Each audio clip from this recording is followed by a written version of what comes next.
And we're here. We arrived. Hello everybody. Welcome to Some Other Heroes. It is Sunday. It is time for some D&D. My name is Chris Mepham. I will be your DM and storyteller on this little excursion into my twisted imagination with these wonderful people coming along for the ride and just to kind of prod me in the right direction. I will let my wonderful cast introduce themselves, starting with Wayne. Hello, I am Wayne. My name is Wayne Fick. I am a designer and art director and branding coach, and I shall be playing the glorious and kind-hearted Rock, the Dragonborn bard in today's episode. And my pronouns and his pronouns are he, him. Fantastic. Next is Charlie. Hi, I'm Charlie. I am an illustrator and lecturer and a writer, and use she, her pronouns. And I am playing the very demure and calm and collected and calculated. Lies. Who is she? Terribly well-spoken Satan. Wait, are you playing someone else today? Miriam's here, everyone. Even that wouldn't be true. No. Aisling. Cool. I live in hope that it's the only one thing that would kind of be my silver lining if anything happened to Aisling is that you might come back as Miriam. Miriam Gargoyles. Who is based on Miriam Margolyes. Yeah, Margolyes, the wonderful woman. Finally, never least, but often requested to go last. By themselves. They request it. Not necessarily last, just not first. I get. You need the script. Forget what I've got. Yeah, I've got to copy someone else, and now I've forgotten the script. Okay, I'm Theo. That's me. That's who I am. I'm an illustrator. I use they them pronouns, and I will be playing the lovely, nerdy. So I mean, totally different from me. Eugene, the wizard, and his pronouns are he, him. Quietly, the two people are coming together, and Eugene and Theo will just be. If it hasn't happened already. Wait, Theo, if you two are coming together, does that mean that it's also Eugene's birthday tomorrow? Oh, I wasn't going to call that out, Wayne. That's mean. Happy birthday. Happy birthday, Theo. Yeah. Ah, dear. So, as it is your birthday, you do get a point of inspiration. I do? Yeah. It's my birthday too. I know when your birthday Nice. is. It's my birthday on Friday. Well, that will true. be for next week. Awesome. Okay, cool. Right. Well, I think it's been 2 weeks, so I'm going to catch everybody up a little bit, and then we shall dive straight into what's going on then.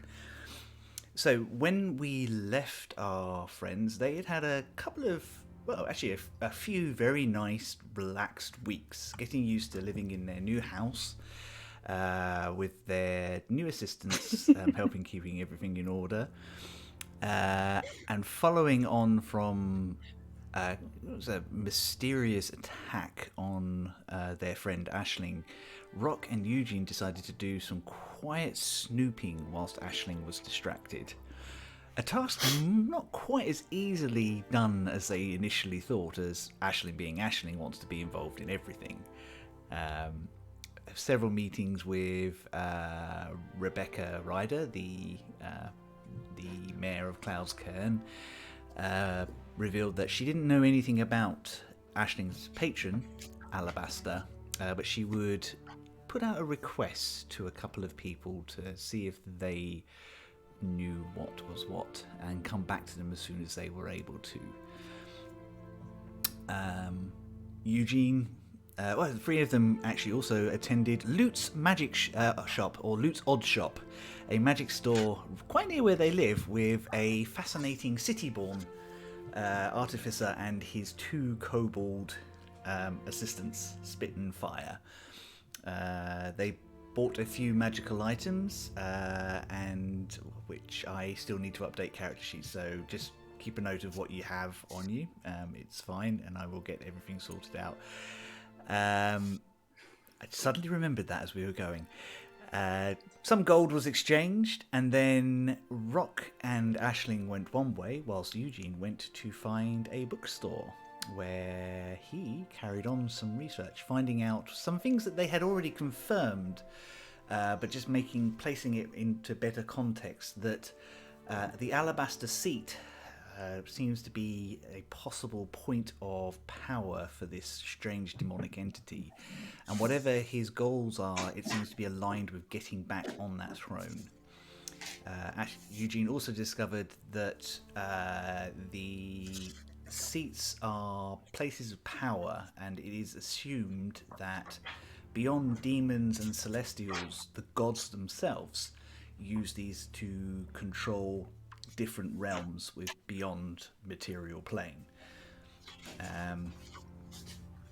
Rock came and joined Eugene, sharing that discovery, while Aisling reported into the Adventurers Guild, officially accepting their invitation to the Grand Ball.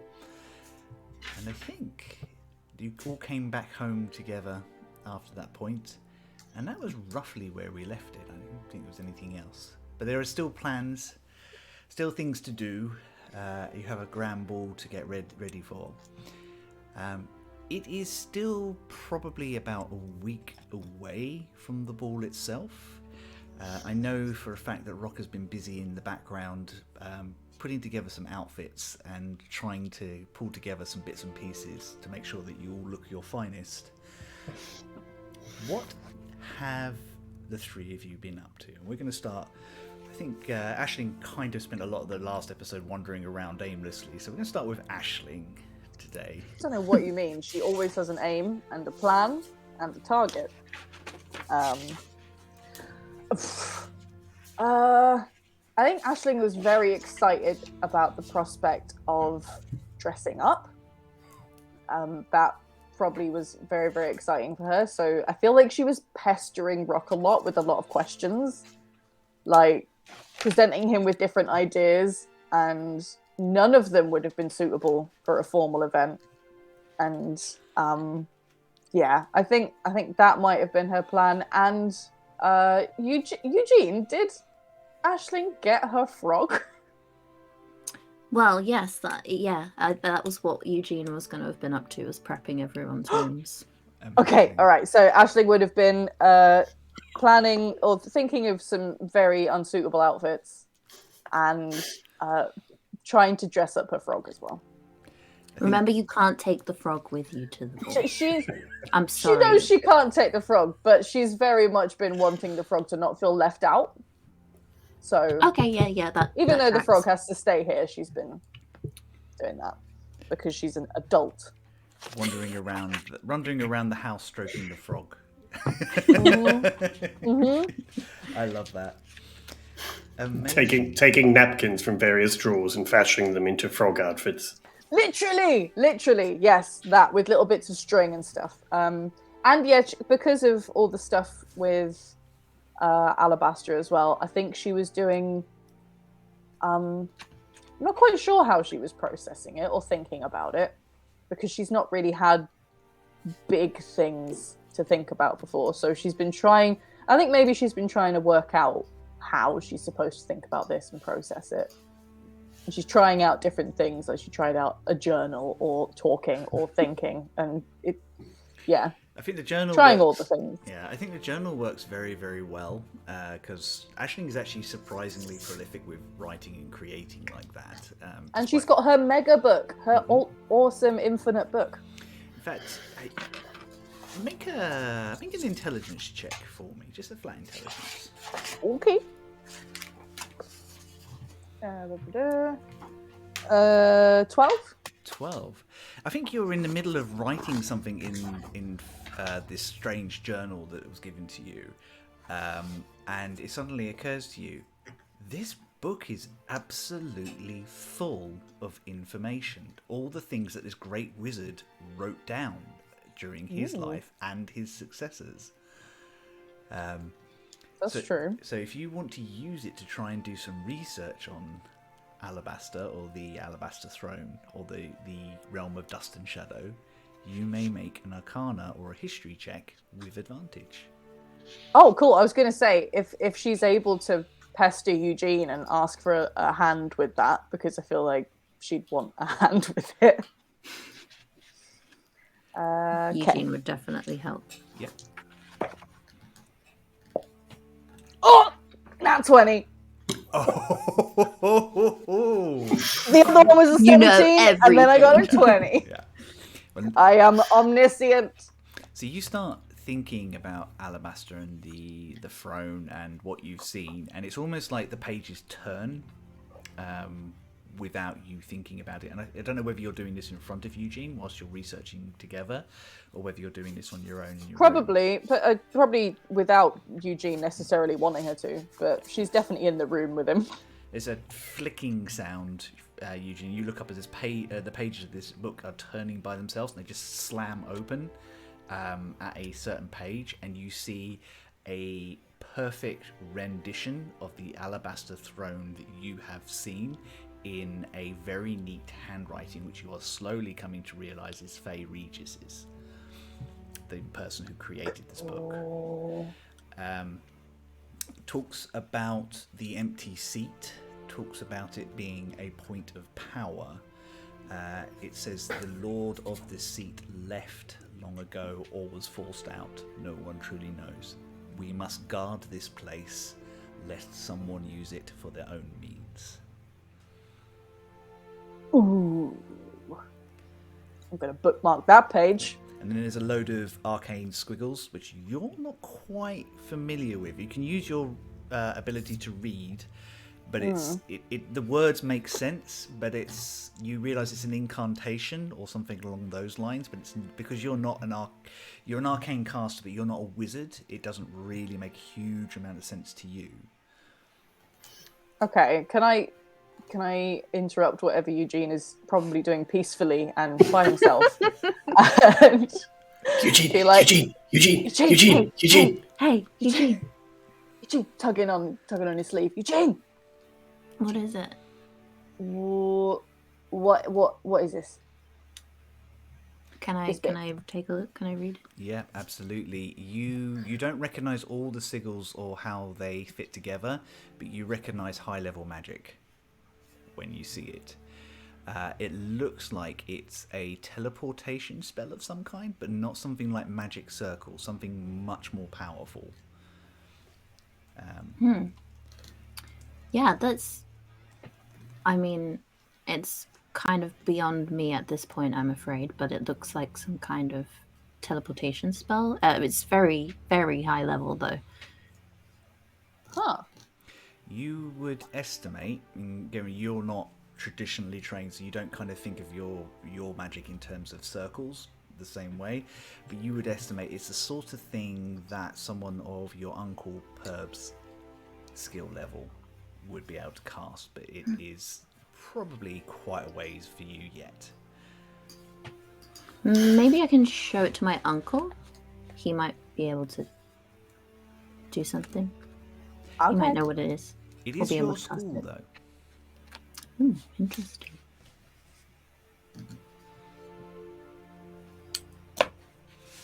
Okay. Maybe Eugene in the future wrote it. Don't give Chris When Eugene ideas. becomes the ultimate librarian or whatever it is. Oh The yeah, eternal The librarian. Eternal Librarian. I like ultimate librarian because it's some gladiator shit. The Ultimate Librarian is actually above, but you have to kill them off. There can only Of be course. one. It's like Highlander. One librarian to rule them all. Dear, I love that. Awesome. Is there anything else you'd like to do? I mean, this gives you a little bit more information in as much as this throne has been empty a couple of 1,000 years, maybe, you guess. No,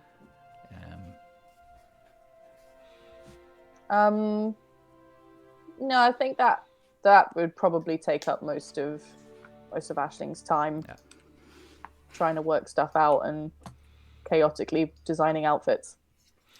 I think after the third accidental bondage gear, Rock takes your sketchbook away for a while. If you want to tell yourself it was accidental, you go ahead. I think Rock is listening to Aisling's ideas and just kind of constantly doing the okay, and then turning to a sketchbook and drawing something completely different. And then just going, I'll take that into consideration. All right. How dare. And I think after a little while of the two of them being left in the library, Eugene, in your head, you just hear, could you pop to the dining room quickly?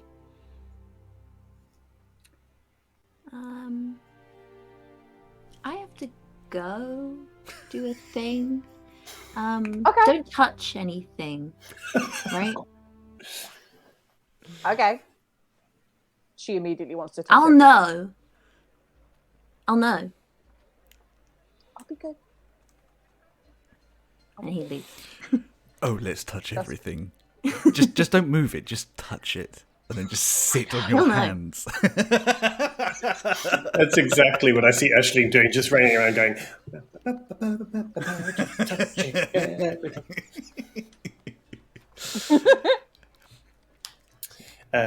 So when Eugene gets to the dining room, Rock will just kind of gesture for you to come inside, and then close the door. Why are you being so secretive? Well, I didn't know if you wanted to, wanted an audience or anyway. Right, put the book down. You just put the book down. Why?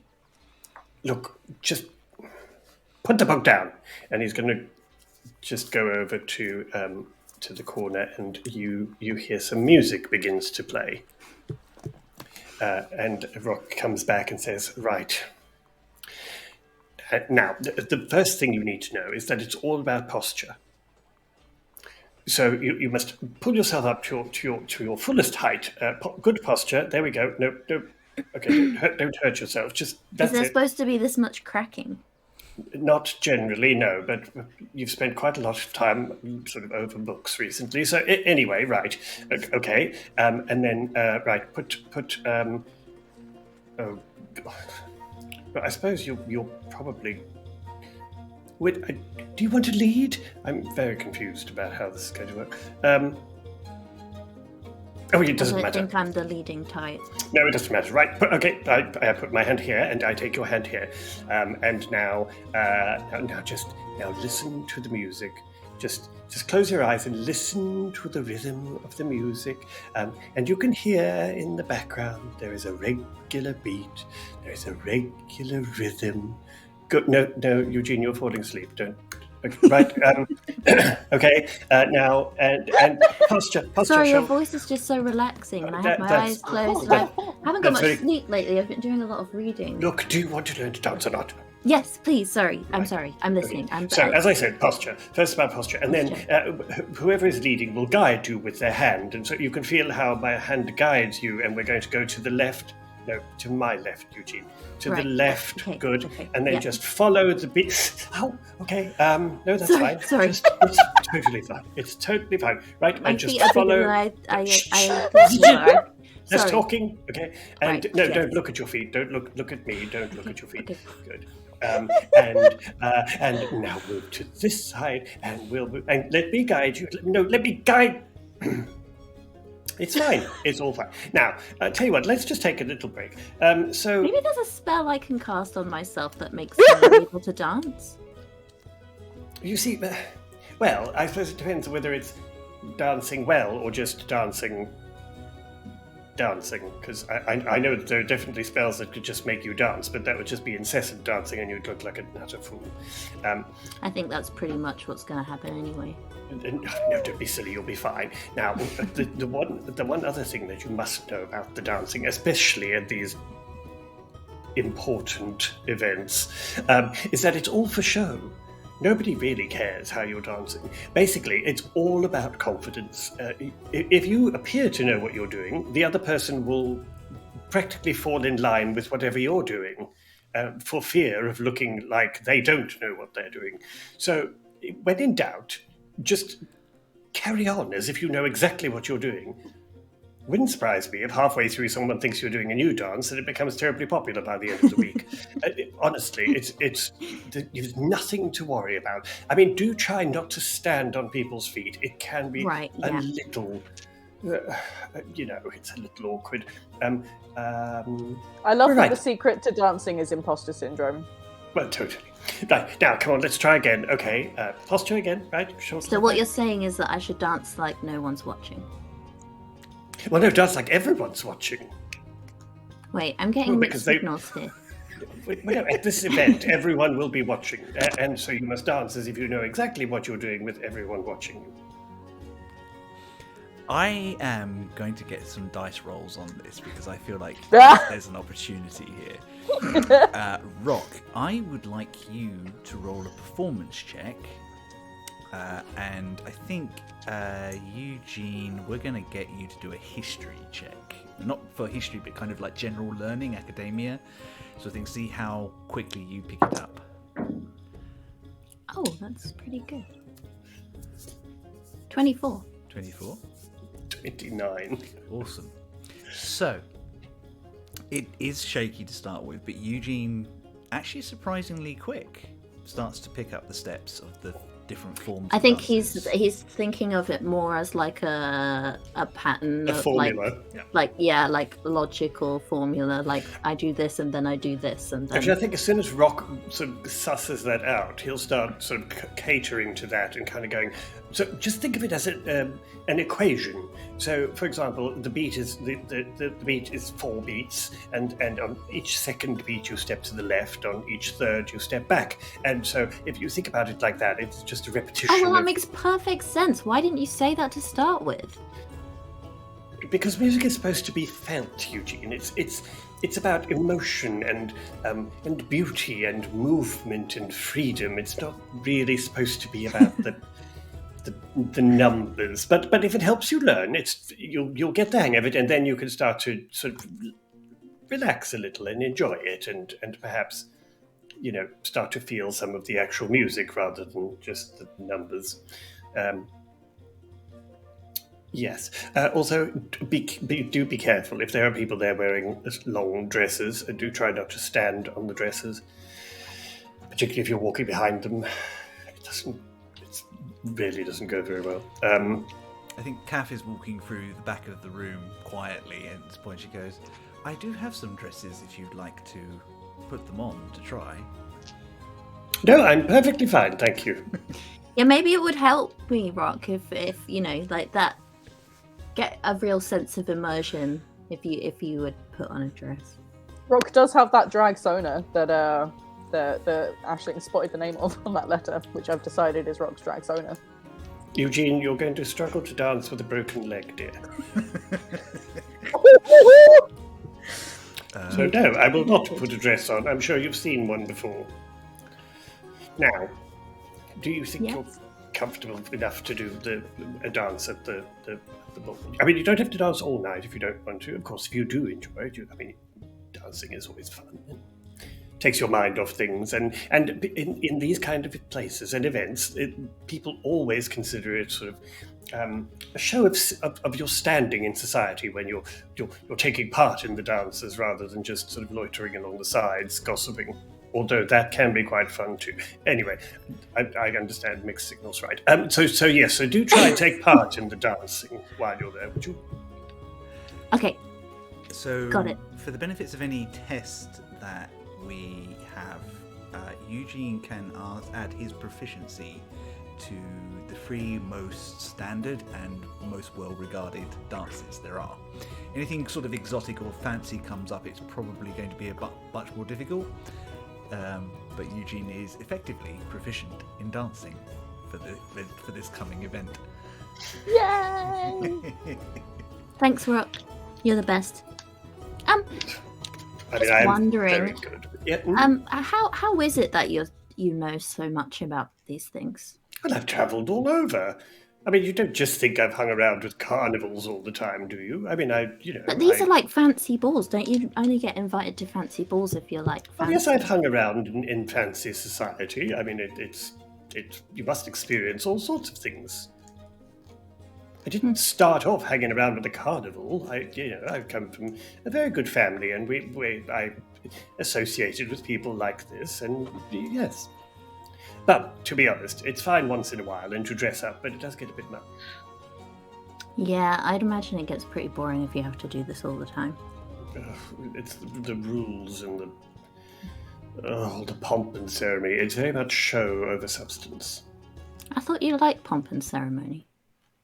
Well, yes, but it's for your own benefit, not to show off to other people. I mean, really. Anyway. But yes, so just remember the steps and try not to look at your feet. Also, don't count out loud while you're doing the steps. Don't count out loud. Don't stand on feet. Don't look at your feet. Don't look at my feet. Good. Just forget that I have feet. No, don't forget that. Oh, God. Halfway through the night. Oh my god, my feet! Where are they? Also, if Aisling has been dancing on the dance floor before you get there, look out for pieces of cheese, because that could go horribly wrong. Everywhere I that thought girl... it was going to be shade, but it's just truth. No, everywhere she goes, there's pieces of cheese. She seems to constantly be dropping pieces of cheese. Really regret giving her that bag of holding for the cheese, anyway. Yeah, we didn't think that through. Aisling is turning more and more into Charlie Day with every episode, isn't she? Mm-hmm. Again, no problem with this. Also, Rock, there was another thing that I was thinking. We haven't decided on a name. What do you mean a name? I have a name. No, for the three of us together. They're going to announce us at the ball, right? They're going to...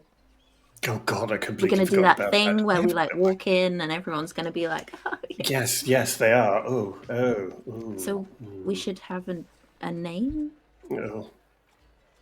I know Aisling's been thinking of some, but she only showed me part of the list, and I'm going to be honest, they were not good.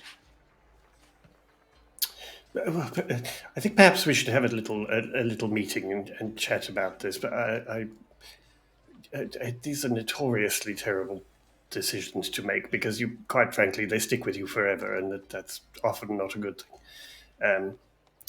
Right. Okay. Well, we'll give it some thought. We'll see. Maybe we can play on one of Aisling's ideas, perhaps, and sort of make it a little less awful. Why? Do you have an idea? No.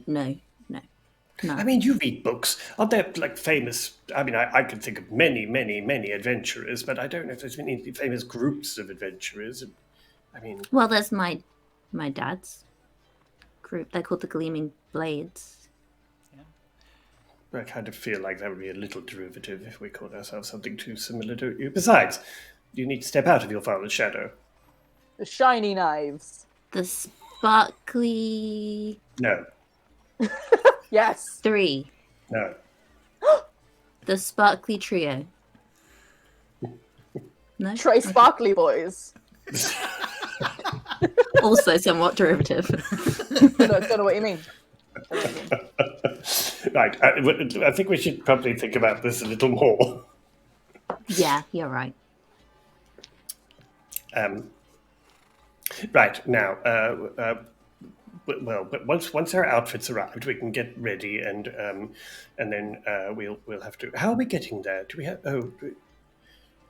Does Uncle Perb have a carriage, perhaps?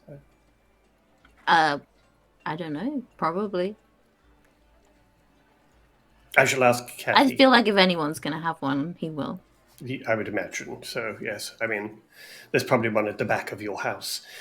So I'm going to ask Kathy if there is perhaps a carriage we could use. Or perhaps they'll send a carriage. I mean, we were invited, I suppose. Yeah. Isn't that what happens? Make a brief history check, both of you. 14. 10. Eugene, you'll remember a couple of the exchanges you've had over the last week or so. They will send a carriage. It will pick you up. You just need to let them know what time you want to be there. So mechanically speaking, it's whether you want to be early, on time, or fashionably late. It would never early, never ever early. No. It's dreadfully awkward. I would say fashionably late because, well, that way people were busy already and there's less But that chance means of- that everyone's going to be there, and then when we walk in, everyone's going to be looking at us. Oh, no, Isn't there'll there be- like some like happy medium between early and late? Like Yes, it's called on exactly time. on time. It's a pretty standard concept, to be honest. The bit between early and late is on time. But yes, I suppose we could arrive, perhaps just ever so slightly Like after 1 on minute time. past. You are very specific, aren't you? Yes, fine. We'll aim to be there on time. You're going for on time. That is good. Cool. That helps me know who you are going to see arrive and who has already arrived. Yeah, but we will be ever so slightly late because Rock will delay things. Oh, Politely Eugene will be late. very stressed. Politely, ever so slightly. Excellent. Cool. Right, we should probably go back to Aisling before she blows something up or summons some more demons at her. I mean, from Yeah, I left her alone in the library, and now I'm realizing what a terrible idea that was. And then he like runs. don't know what you mean. We'll there will be cheese everywhere. stay with Rock for the minute. Is there anything that you want to achieve in the week lead up? I know that you are busy back and forth between the dressmakers at the moment. You do find, surprisingly, that your tab has been covered. Although you're not requested not to go crazy, it has been covered by Rebecca Ryder. Oh. Well, as soon as Rock finds that out, he spends some more of his money and adds a few more feathers and sequins. And I mean, why stop at enough? Yeah. So yes, You're working with a lady called Lilac, who is a orcish tiefling with big curly ram's horns that come back around, fierce ears, ever so slightly tufted, and the most beautiful pinky purple skin. Chris, stop making people I want to fall in love with. I know. Oh, She's married to her job. She's very good and very fast. She has you kind of do walk in on her working at one point, and she has a stone that allows her to cast cantrips twice. So she has 2 mage hands at all times helping her out. That's very handy. I mean, you're very, very deft with it. I mean, very quick, aren't you? Thank you. Stand here. Beautiful work. Stand here. I need to do some additional measurements. Did you get the boys' additional? I wanted the inseam. Did you manage to do that yet? No, I did forget about that. But I mean, he's about this high. Does that help? Less than you think it would, dear. But let's see now. Right. Turn around. She's very, because she's much bigger than you, and she just kind of gently turns you. I think Rock just blushes instantly. And she takes your measurements, and she takes some details, which I know that you have been passing back and forth on chat. So, and she goes, she kind of lays out what the fabrics and things. I didn't quite manage to get the darker satin, but this is very nearly the same. Oh yes, that will definitely do. Perhaps with a little embellishment, perhaps some beadwork on it. Perfect. That would be very nice. Yes, and and then he'll kind of sketch some patterns of what he wants, and I think Rock will go back there probably multiple times, far more than is probably necessary, just to check on progress and kind of make sure everything is on track. There's a couple of times you're kind of chased out by her assistants when she's definitely in a I am creating mood and should not be interrupted. But mostly she's quite amenable to you being there, and people kind of engage and stuff like that. And she's not frightened of telling you you're wrong.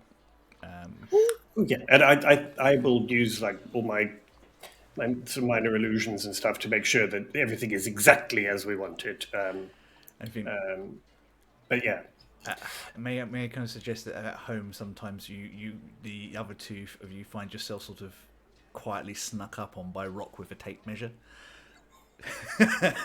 Yeah. Although don't sneak up behind Aisling, she'll the legs. Hoof you. You know. Well, I think at one point Eugene will just have Rock leaning over, sort of whispering in his ear in the library, going, "Could you just measure your inseam, thank you? My what? Your inseam. Measure your inseam. Well, I'm not doing it. Measure inseam. What is that? Oh, good lord! It is from the inside of your leg to the top of your leg, from the inside down to the foot, to the bottom of your leg. On the inside, the inseam, where the seam of the trouser goes, inside, inseam, see? Well, how do I measure my own without? Wait, I'll get Pocket to do it. That's a very good idea. Is Pocket a rat at the moment? Right? Have you turned Pocket back He's yet? still a hawk. Still a hawk. Well, that went well, I'm sure. Ooh, talons. Ooh. And now we're having your inseam measured for something with talons. Yeah. It might be a rat again by the end of the day. Yeah. And the other thing that Rock wants to do is to go back to Lutz. Oh, yes.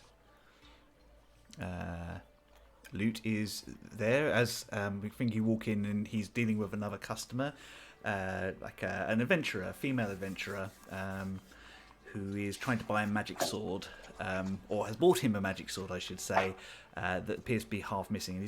She's trying to negotiate up some extra coins, and he's treating her with the same sort of charm and humour that he does, but he's not wavering at all. And eventually she just sort of sighs and takes the coins he can. And he just sort of shakes hands, and she wanders off and smiles at you as she leaves. As soon as she's out of earshot, Rock's just going to go, "Oh, the cheek of some people. I mean, it's her giant. it's her livelihood, so I can completely understand that. Hey, Rock, how can I help you today?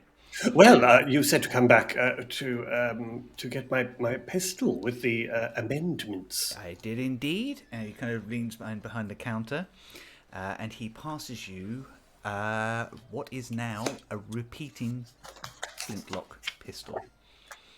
You no longer need ammo for this pistol. Blimey. That's well good. That's, well, I mean, it's, and look, well, yes, I mean, it's all shined and polished as well. That looks very nice. So does that mean Rock doesn't need to spend time reloading? He doesn't. No, he can literally click. So if he ever gets the ability to fire twice in a round, he can fire twice in a round. Damn. That's cool. Your other pistol still works the same. Yeah. But whereas before you didn't have to. This had like 10 bullets that it could use. This is now infinite. Rock's got an Uzi. You gave Rock an Uzi. If I want to use the special ammo that I bought, would that take a action to load? It would, yeah. You'd need to load that separately, but you can load it in there. It would recognise that it has a bullet in it rather than creating one. Perfect. So cool. But thank you very much. That's very good. Did I pay him for this? I can't remember. It would have been included in the payments that I have not instructed you to take off your character sheets yet, but I will sort that. Yes, well, that. I mean, have you got anything sort of special in since we were here? Perhaps anything extra? Anything new? How are you with battle axes? It's not really my style, I'm afraid. I thought as much. Probably nothing suited to your particular trio, but we have a couple of new bits.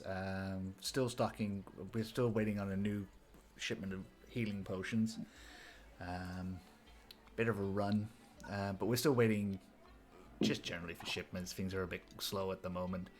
But I'm working on a couple of things. Maybe if you're heading back out soon, just come back before you go, and I might have something that would be of interest. Oh, well, I've no doubt. I mean, we're very, very in demand, you see.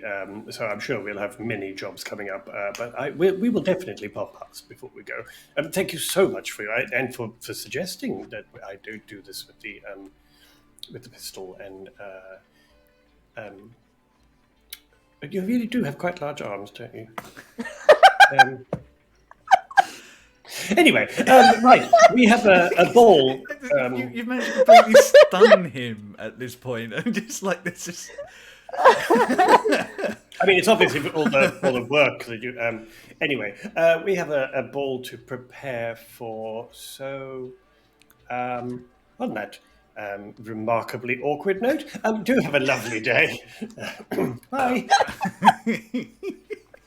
Rock's having an awakening with every shop he goes into. Oh man. Oh dear. I think Loot is kind of caught a little off foot, but he kind of does say goodbye as you kind of go out, and I think he's kind of like shaking. I think as you pull the door closed, you can just see him sort of like... Did that just happen? That just happened. That happened. Okay. There's one other thing that I would like to do. I want to go to the haberdashers, or to the seamstress, Yep. rather, that is doing our items, and go and talk to Lilac. And there is something that I would like to buy, commission and buy separate, which is a scarf, just a very sort of elegant little scarf. Mm-hmm. And using a little bit of the fabric that she uses from Eugene's outfit. I want to have a little scarf made. Not little, like tiny, although we might make a little pocket one. But this is like a human-sized scarf, but just just so that it kind of matches Eugene's outfit. So I just want to ask her for that. So how much would that cost me? Because I would pay for that separately. And she goes,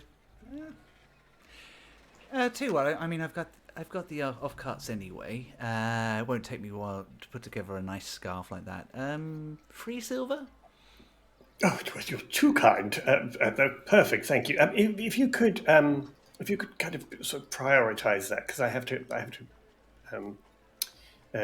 to leave that for collection for someone. So that'd be great. Okay, well, come and pick it up in about half an hour.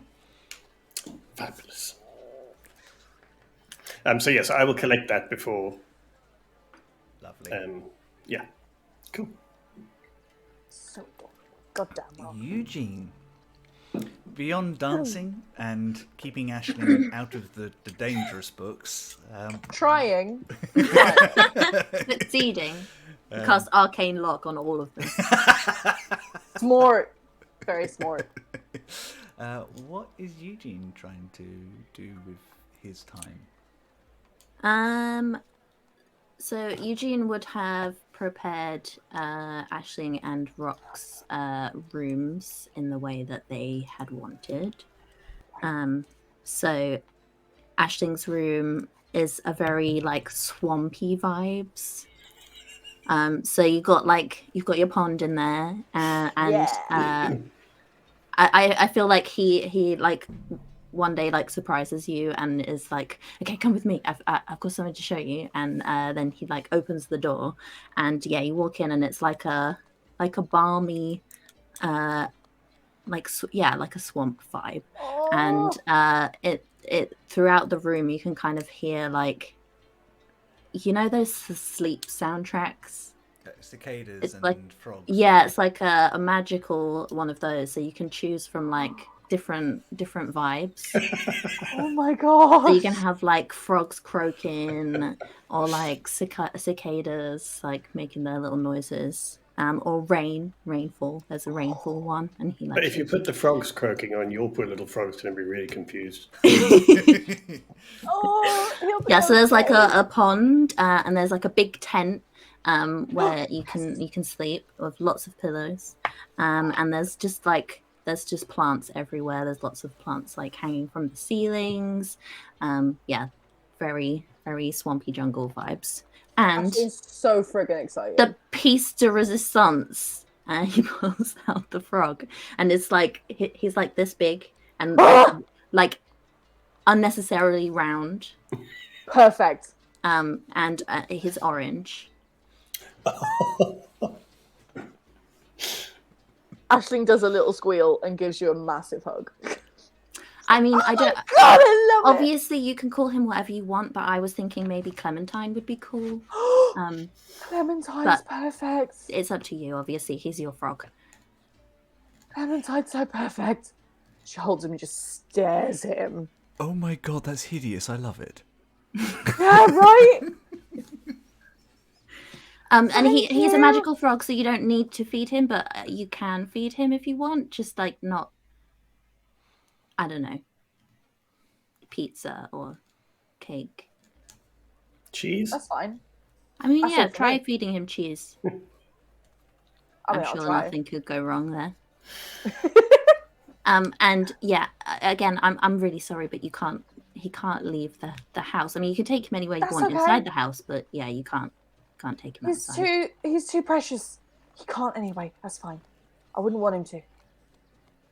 So, do you like it? Is it okay?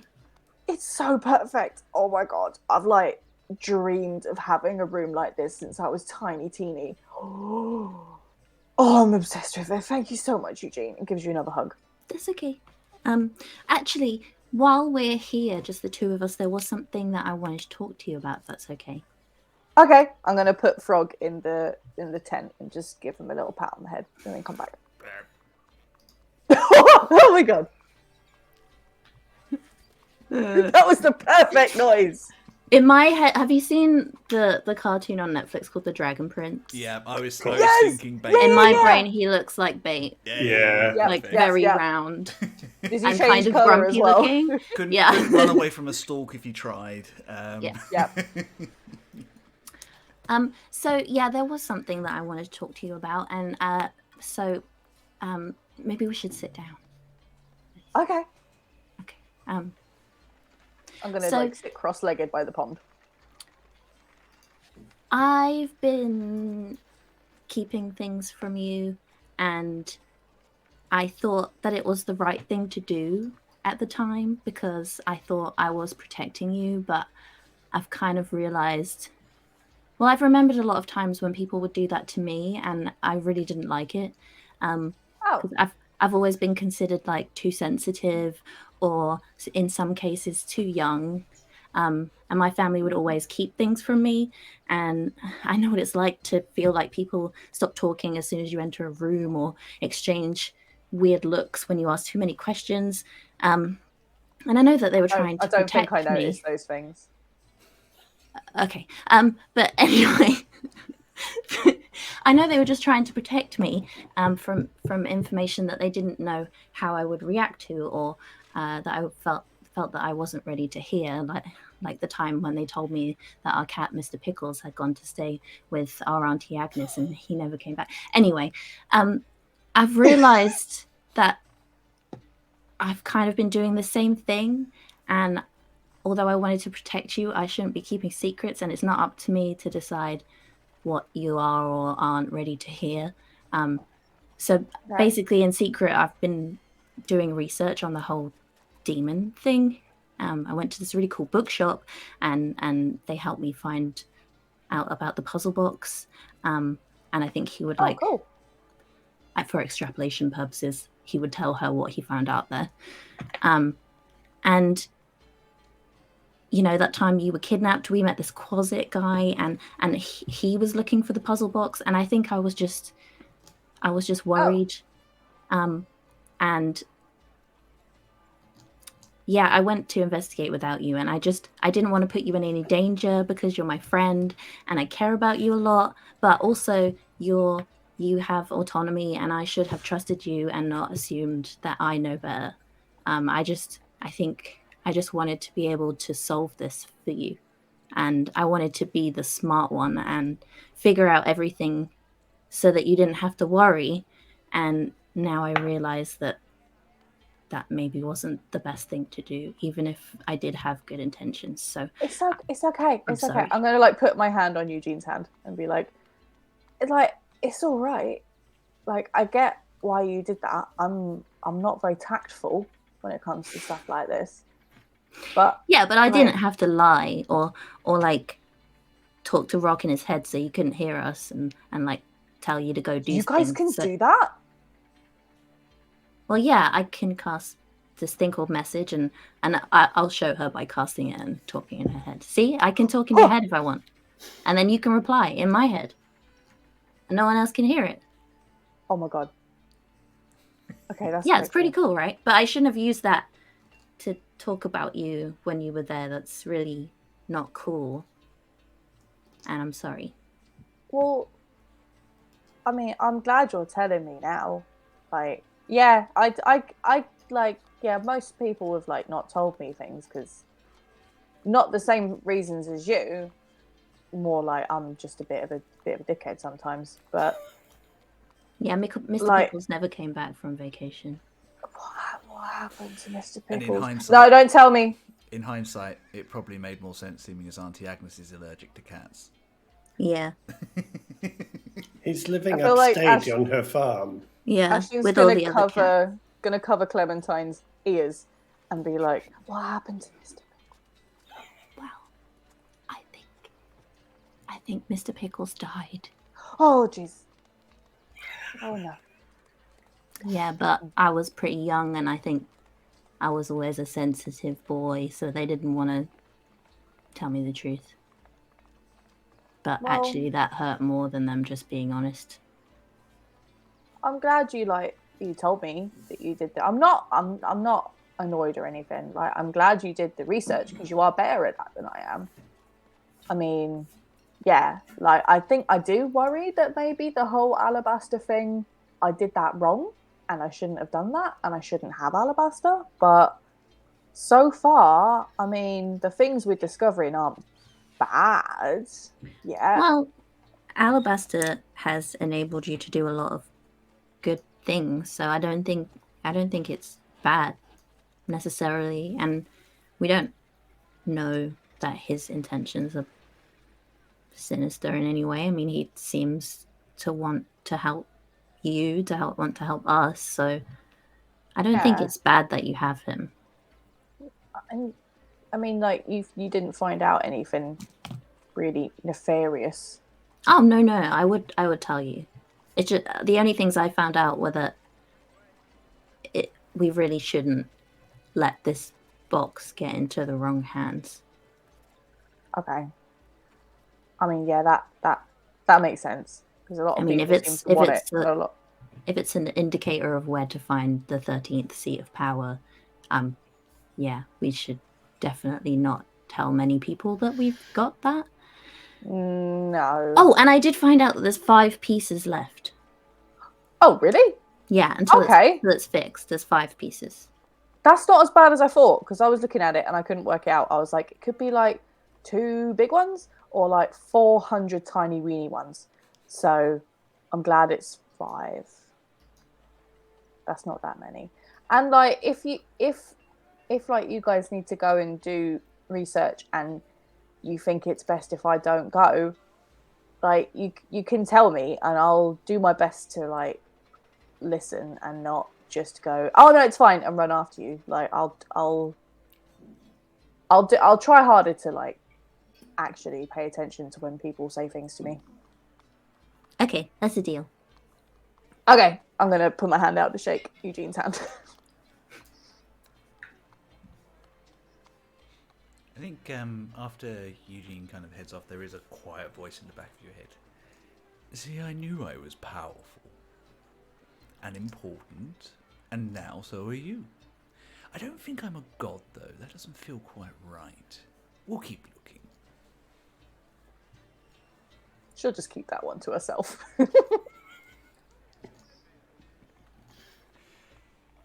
Awesome. Yeah, and then Rock, I would grab Rock at some point to show him his room. Oh my god! So excited. Come with me. I've got something to show you. Okay, you have to close your eyes. Why? Just close your eyes. Look, this is some kind of prank. I don't really enjoy pranks. It doesn't. Fine. He closes his eyes. And he opens the door and like leads him in, and then it's like, okay, you can open them now. And you see like a dimly lit room with a big, huge, fancy chandelier in the middle. And then on one side is a huge, like ornate wooden fireplace, perfect height for Rock to lean wistfully against. I love both of you at the exact same time. Yep. Leaning must be done.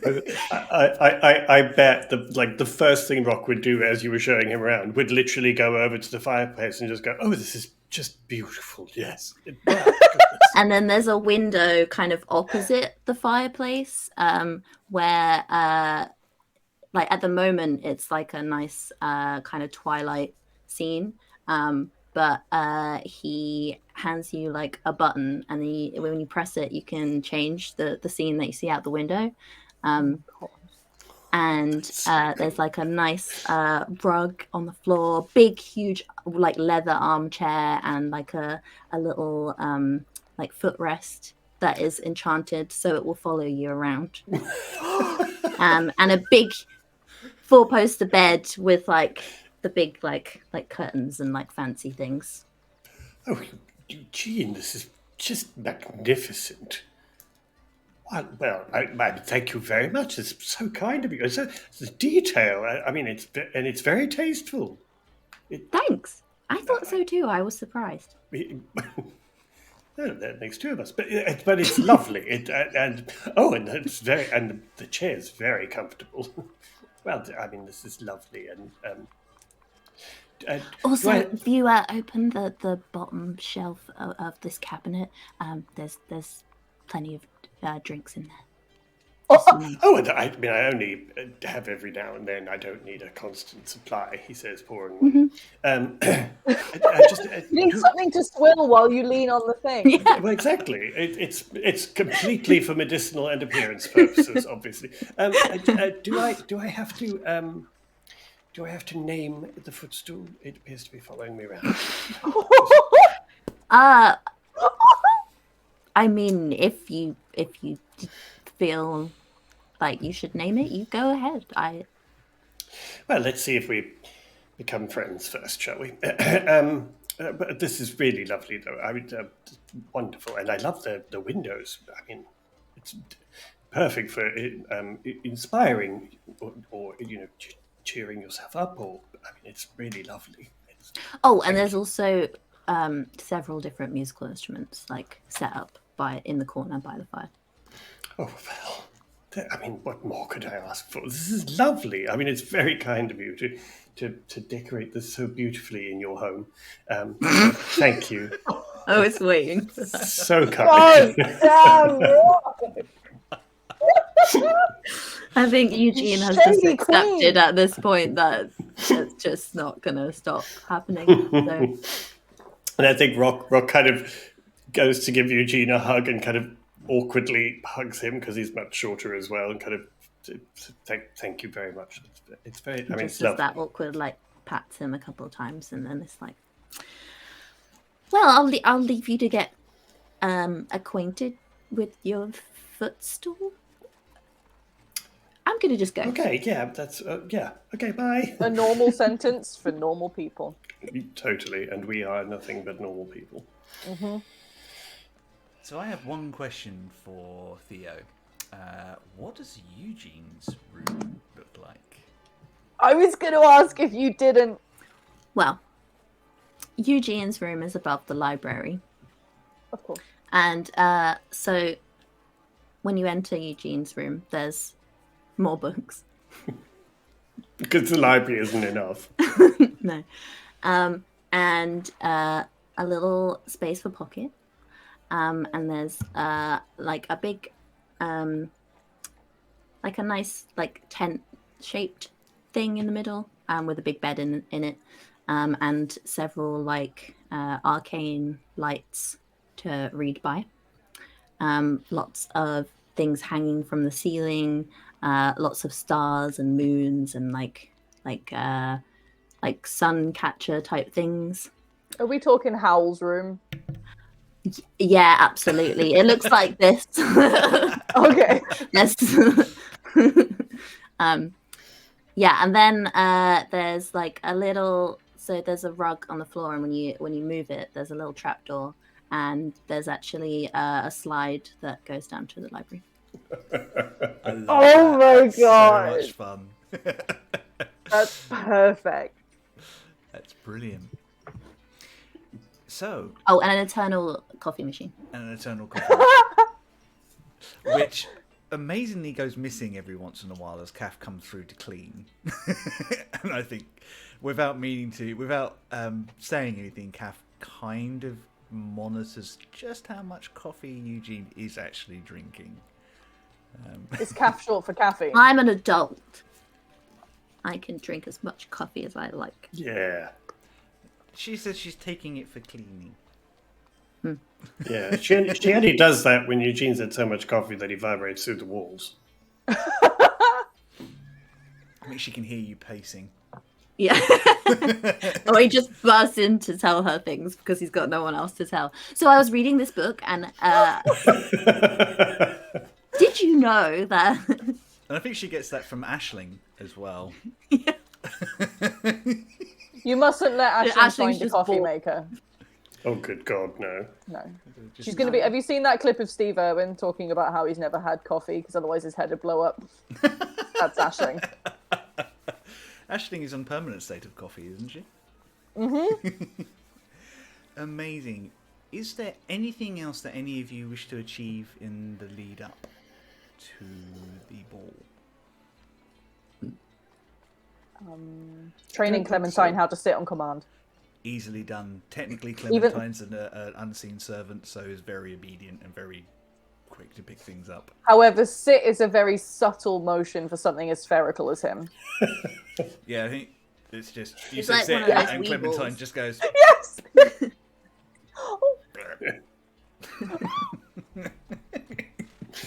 The only way to tell that he sits is because he gets another chin. Oh, Clementine, I get it. Same Clementine, Yeah. same. Same Clementine. Oh dear. Yeah, well, if there isn't anything that you guys urgently want to get done or want to cover or anything that you want to kind of look into, I will move things forward to the night of the ball. Oh, boy. It's getting on for early evening, and you're all busy getting ready. The carriage is due to arrive in, say, the next hour. You are putting the last touches to your outfits and just putting yourself together. Now, you guys know more than I do how the description goes. So do we want Wayne to describe everyone's costume, or do you want to do it individually for yourself? No, I think people could do it individually. Yeah. Who is ready first? Let me find my picture of what I drew for Aisling so that can remind me. So I know also, what if- I'm talking about. If this is an hour before the actual leaving for the event, like Rock is in full state of panic, rushing around, making sure everyone has Oh, everything they need, and straightening bow ties and dresses and fixing hair and like in full on everything has to be perfect. Everyone has to look great. I think Bordeaux is walking around behind Rock, just making sure that Rock is fully dressed as well.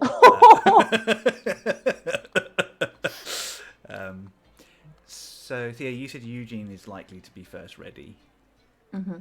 Would you like to tell everybody what they see as Eugene comes down the stairs into the main entranceway?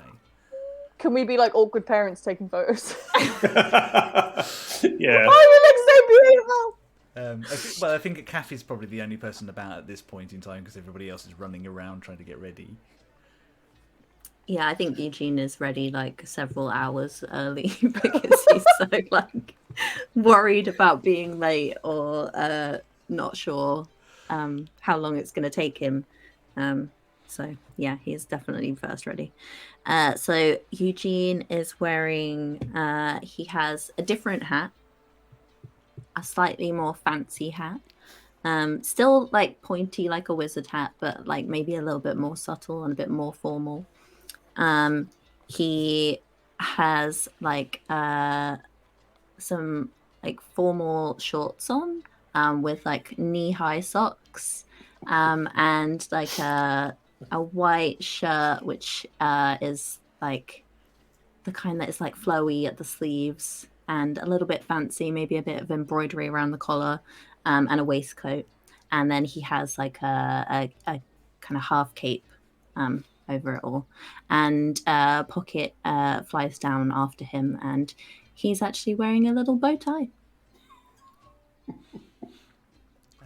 It's worth to note at the moment Eugene's possibly clutching a letter for a few days before. Gree sent you a note saying that he would be part of the Vesherin stroke Parshkik representation and was very much looking forward to seeing you again. And I think as you come down, Kath is there standing, and she kind of bows. She goes, "You look radiant, Master Eugene." Absolutely. Do I? Is it too much? Is it too little? Exactly Is it just enough? I think Okay. you and Master Rock have done an amazing job, and you look spectacular. And she just kind of neatens up a couple of things with, like, bear in mind she has these huge stone hands that could break most people, but she's such gentleness. There we go. As your Uncle Perb sends his regards, he will meet you at the ball. Okay. Now what? I'm ready, and now I have to wait. She kind of leans over to a silver tray on the side and deposits a book in your hand. Good idea.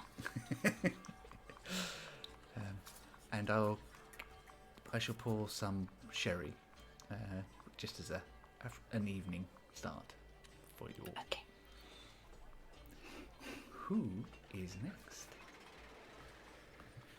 I think it has to be Aisling because Rock's been rushing around fixing us. Fair enough. Surely. Okay, so Aisling has gone for velvet and like a mesh kind of thing. So she's got a high neck velvet, black and dark green dress. She's gone for a dress, and she got slightly puffy princess sleeves because she felt like it. She wanted to be pretty. And she's got sort of see-through black mesh, long, fingerless, sort of just over the back of the hand kind of gloves. And part of the dress at the bottom is that as well.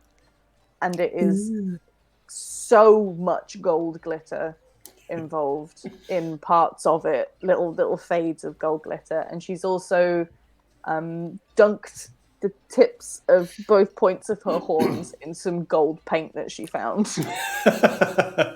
I feel like you were intending to do that, and then Rock presented you with two little horn cuffs.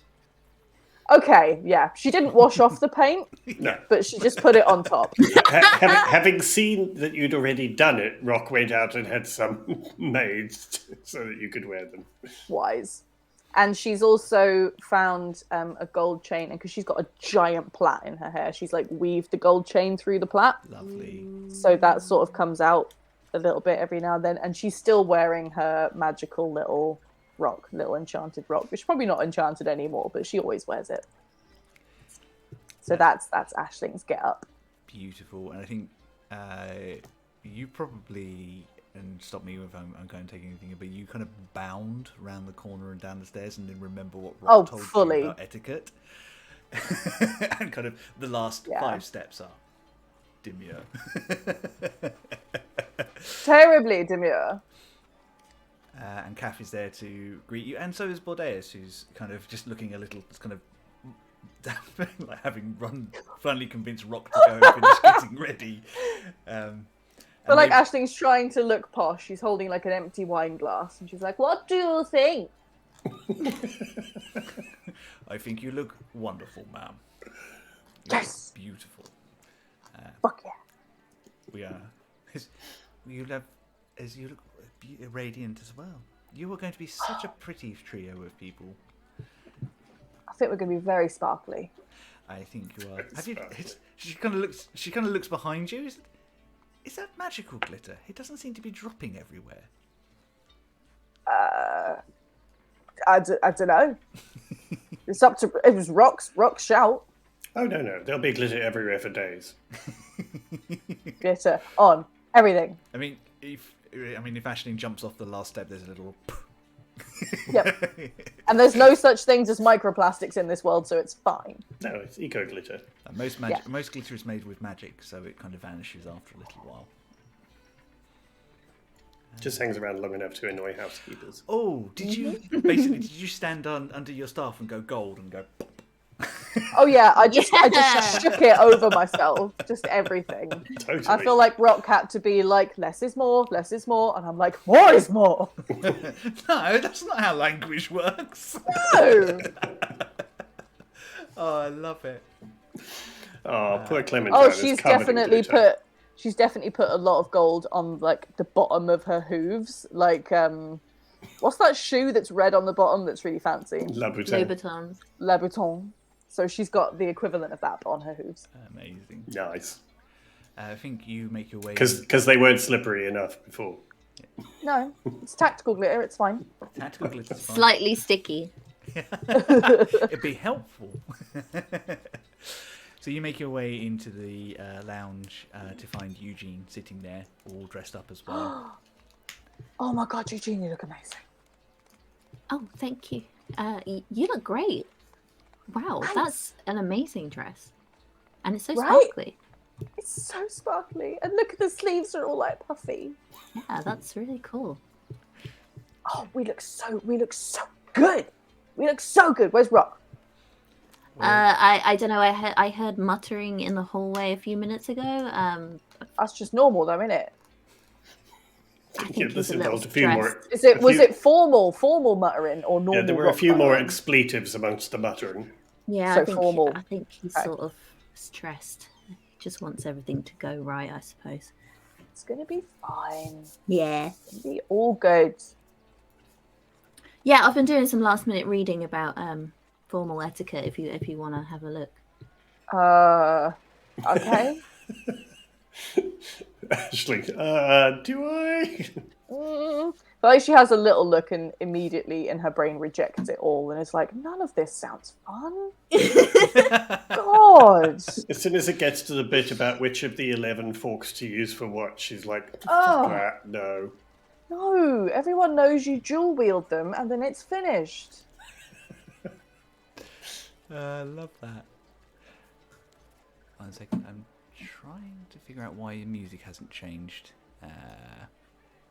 We got some formal banging beats. Well, I selected some nice music for different situations, so hang on 1 second. Oh, and by the way, There we folks, I am absolutely drawing these outfits. I haven't finished them yet for today's episode, but these outfits will be drawn. We will reveal them. Yes, 100%. Speaking of reveals, Rock. Oh, so Rock,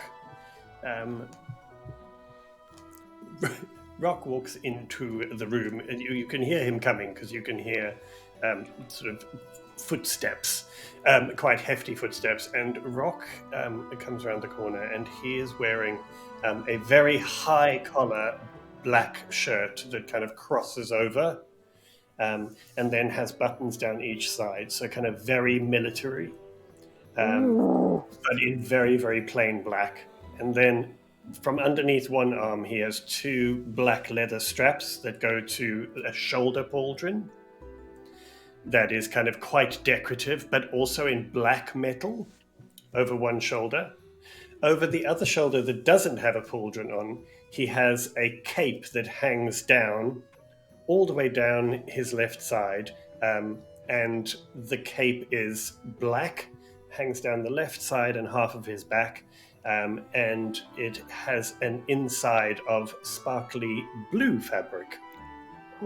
And the buttons all down the front of his jacket are gold. He has a huge belt on, and he has his rapier with him. although the scabbard is now a much more elaborately decorated scabbard. And he has high leather, sort of what look almost like riding boots, over black military leather trousers with a glittery blue lining up the outside of each leg. And then he has black leather gloves on, which are just short black leather gloves that he wears over his hands. And it's very, very much kind of formal military, and very kind of tapered into the kind of the waist and everything, and then this very long cape that hangs over one arm, and the black metal pauldron over the other. And he sort of walks in and goes, "Oh, right, okay, Sherry, sir. oh, yes, yes, but, wow, you two look, well, I mean, I don't know what I was worried about. I think you look splendid. You look well smart, Rock. Oh my God. I mean, it is a formal thing. We may as well make an effort, I suppose. It's so fancy and so scary at the same time. I love it. Oh, good. That's exactly what I was going for. Fancy but scary. Yes, good, good. But yeah, I mean, you look lovely, Aisling, and Eugene. I mean, it's just very. Well, it's very you. Which I have to say is... It's like, is that shade?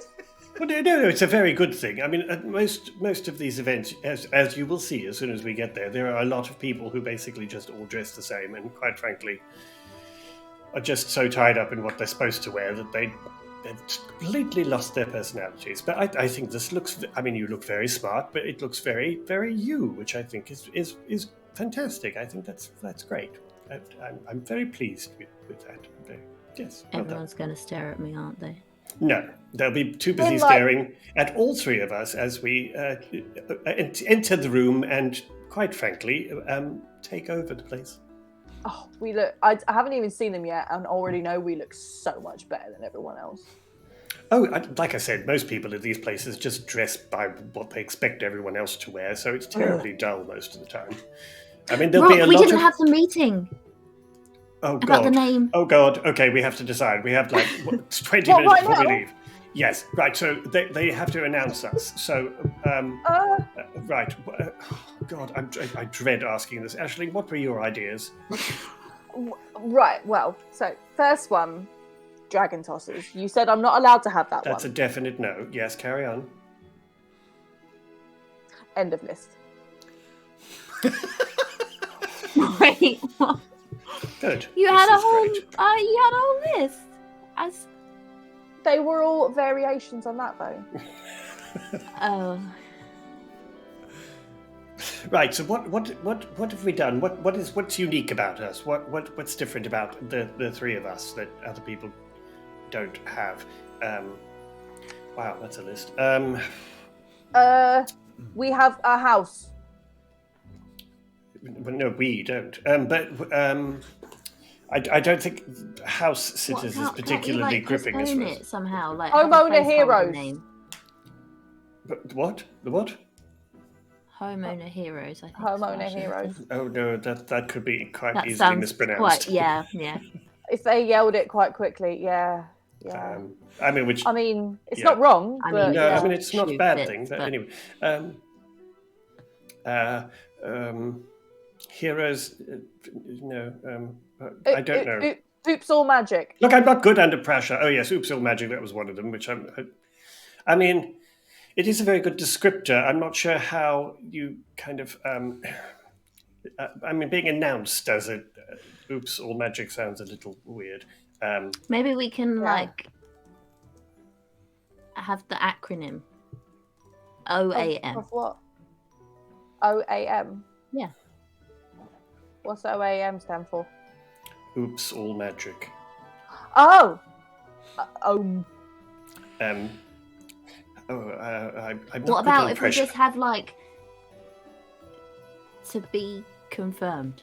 Can I ask Alabaster's opinion in my head?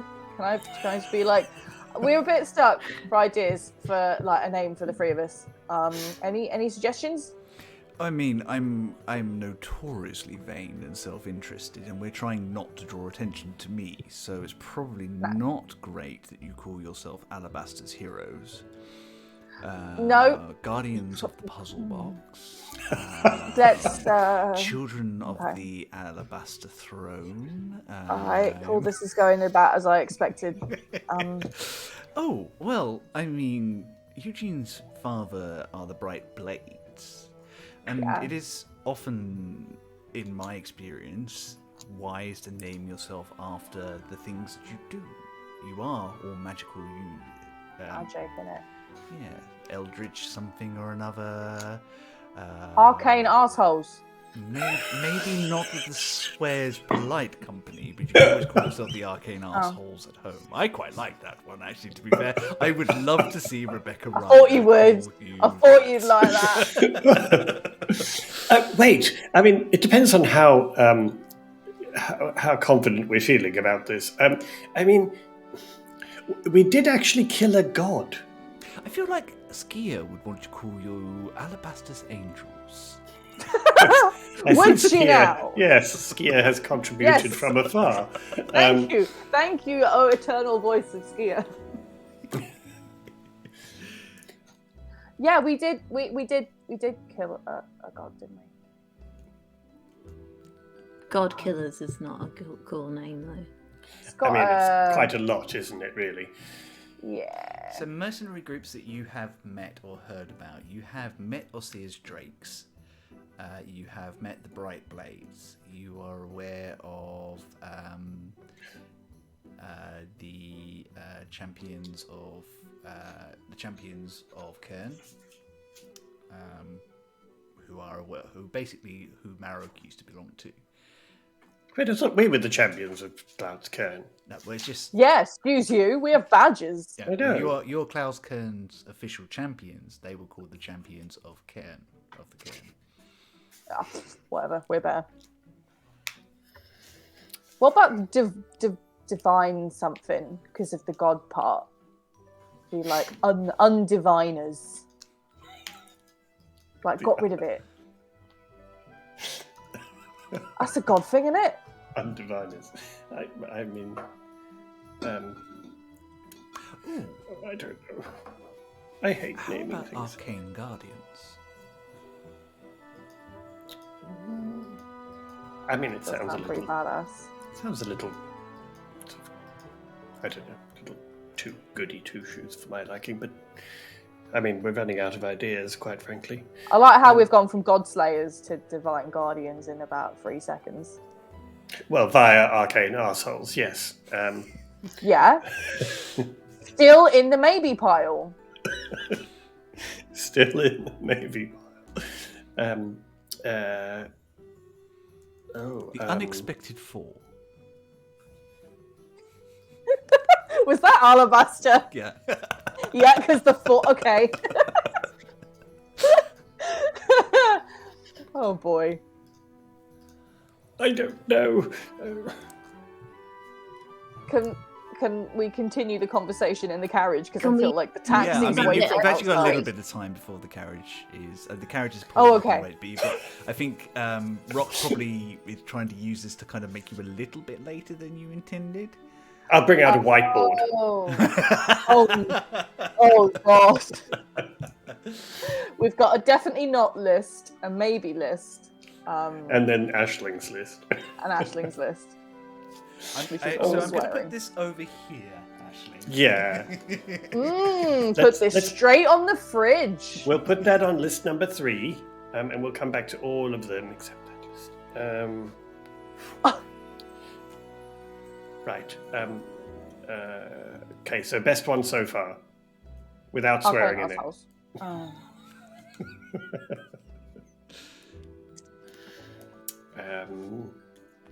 So we can't just call ourselves the sort of Cloud's Cairn champions because that's kind of taken.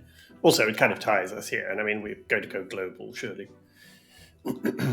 What about something to do with how friggin' sparkly we are? I mean, Because you got the gleaming blades, and that's all like. Choo. that is true.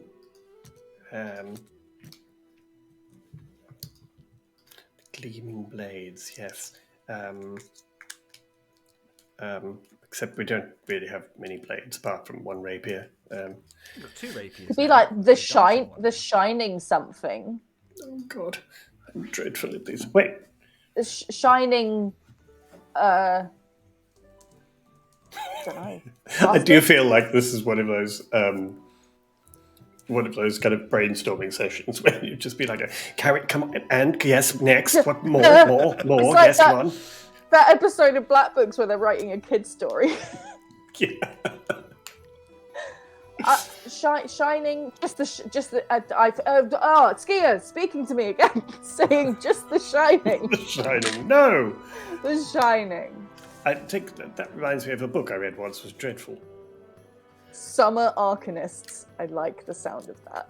It sounds very cheerful, doesn't it?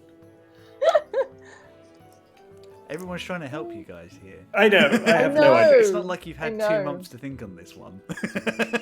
Hey, I Oh my thought God. of loads. I kind of like that one from our dear friend Nikki. Arcane Dawn. I'll put V in front of it. Oh, there you go. I do quite like that one. I don't know. We don't have to decide yet, though. We've got the carriage journey. Yes, Right. quite. So you keep thinking then. Right, short list. We've got a short list of 1 so far. It's going very well. So I think at the moment you have the clear winner, the clear ahead with the Arcane Dawn. Nikki and Michelle, please take a point of inspiration.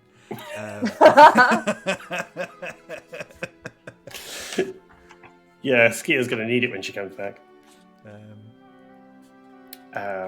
Right. What if we're like the arcane like Solaris, and then we're Taz, and we can step on some toes?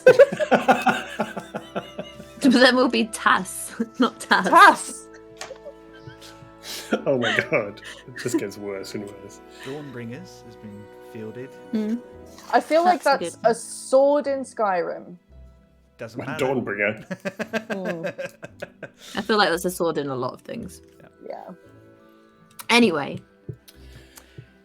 Right. Well, you guys still discussing this are ushered out by your two assistants into the carriage, which is an arcane carriage, a large wooden vehicle painted in the blue and gold of Cloud's Cairn, with a kind of like a slight hum. As you can hear the arcane magic underneath it. Move it around as you kind of step in. Sorry, too distracted by the chat. Yeah. I'm leaning more towards this vibe of the Sunshine Pals and Casey and the Sunshine Gang. Dear. Now I want to move away from fantasy and just call ourselves like the Moonbeam Friends. Being friends. You all set inside is quite comfortable, like well cushioned and things like that. And there is a little words are difficult. A little champagne bottle on ice prepared for you, and 3 glasses with a letter from Rebecca saying, "Very much looking forward to seeing you. Please enjoy your ride up." My little arcanists. And I think there we will take a short break. We're going to go and grab ourselves a drink and things like that. These 3 can argue about what they're going to call themselves for 10 minutes. Yep. And go from there. We will be back in 10 minutes. So everybody just kind of go and grab yourself a drink, stretch, use the facilities, and keep an eye on our intermission video, which I'm fairly certain is actually going to cycle this time. And all the wonderful people in there as well. We will see you in 10 minutes as our trio arrive at disco. Oh yeah, at the disco. Full disco. Get ready At to the slide on disco, your knees, yeah. everyone. That's it. That's why I'm keeping it secret all the time. You are actually Yes. going to the world's first. Why do you think disco. Eugene's wearing shorts? Exactly. With long socks so you don't get burned. Amazing. We will be back in 10 minutes.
And then we'll change it next week. I think they heard that.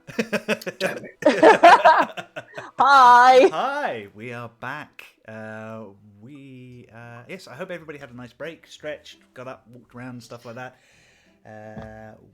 The marketing team in the chat, as Michelle said, very good. Michelle and Nikki, you guys are on fire today. This is brilliant. Yeah, if I ever need to name anything, I'm coming to Michelle totally. and Nikki.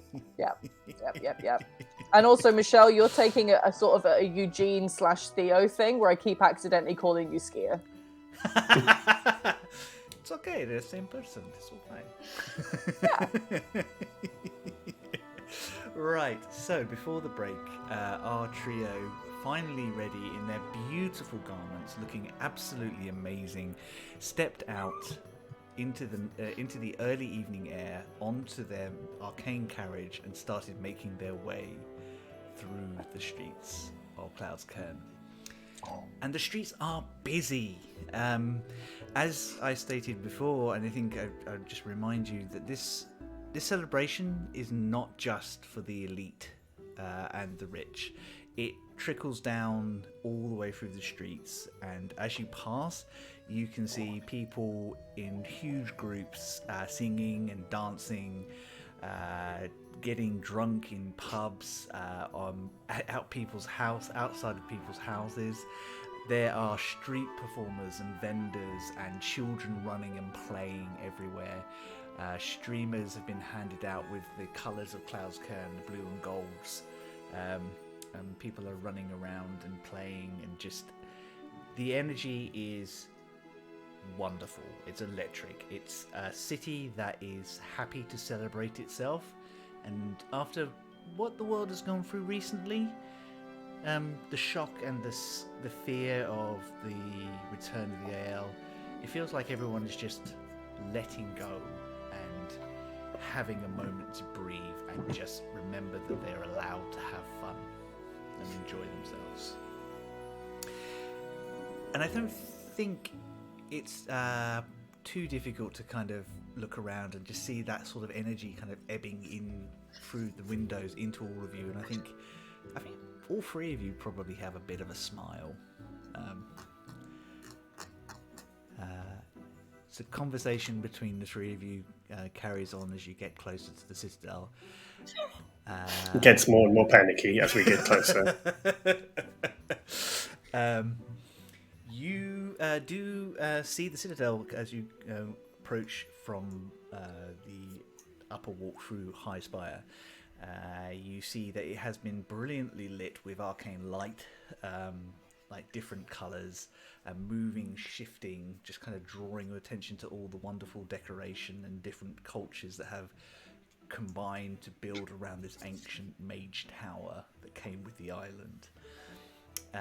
It gets a little busier, but there is still people move, the crowds part as the different carriages go past, and you can see that people are kind of like set up on the side to kind of see if they can see who's going into the Citadel.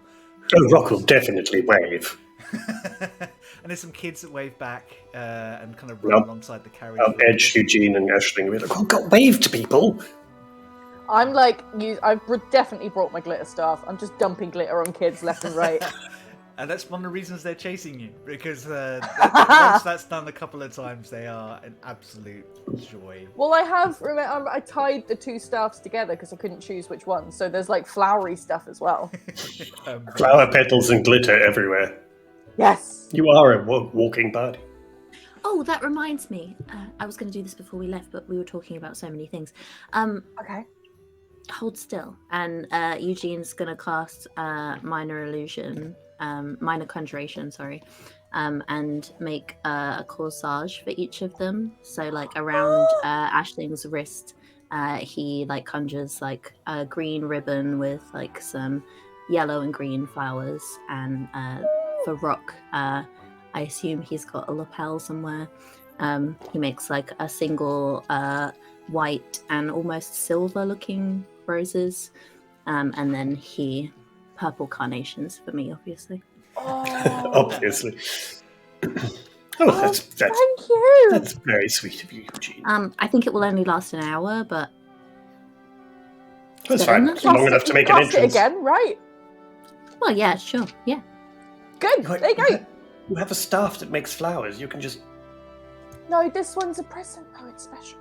Oh, yes, I know that, but I mean, anyway, right. So, right. What are we calling ourselves? Well, I did have one idea on Yes. the way here. What? Well, what if we named ourselves after the dragon? What if we were something like Pashkik's Chosen? Oh.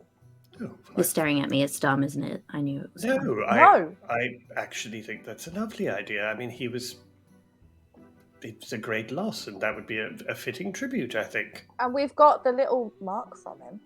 That is true. Yeah, I like that It was one. a gift to us, literally as he was dying. So I think that's a good one. I think we should say that one.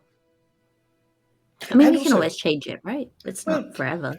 Well, exactly. I mean, people do tend to remember these things, but let's go with it. I think we all like that. Yes, should we just do that one? Yeah.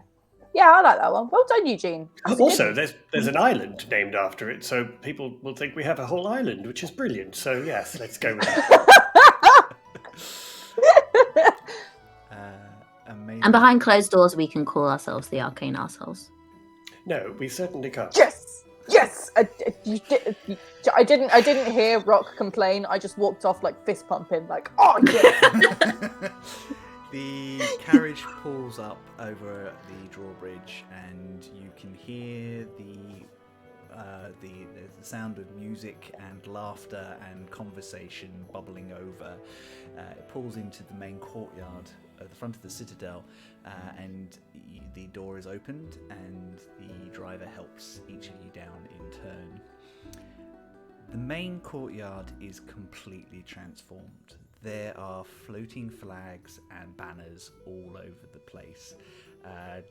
Every once in a while you can see like drift globes and small fairy lights and things like that, just kind of illuminating everything, just enough so that everyone can see where they're going and what they're doing. Camped out front, to Rock at least, is a familiar looking tent. Bright red with gold trim, and in very elegant letters, it says, the Carnival of Curiosity is proud to present Dr. Werigo's Menagerie of Rare and Protected Beasts. And Oh you my can God. see several people coming in and out. A couple of people coming out looking a little sort of thing. And this is the side of the Carnival of Curiosities that doesn't travel very often, but only for the biggest and most expensive. It is a collection of strange animals and creatures, usually with high levels of sentience or in need of protection. And it serves two purposes. One, it's like everything in the Carnival of Curiosities, it is something to be seen and experienced. But on the other hand, it allows Julie and the enigmatic Dr. Werigo to pull in resources to help support and protect these animals and their kind in the world. Later on, I must take you through there. You must see it. It's quite spectacular. Yes.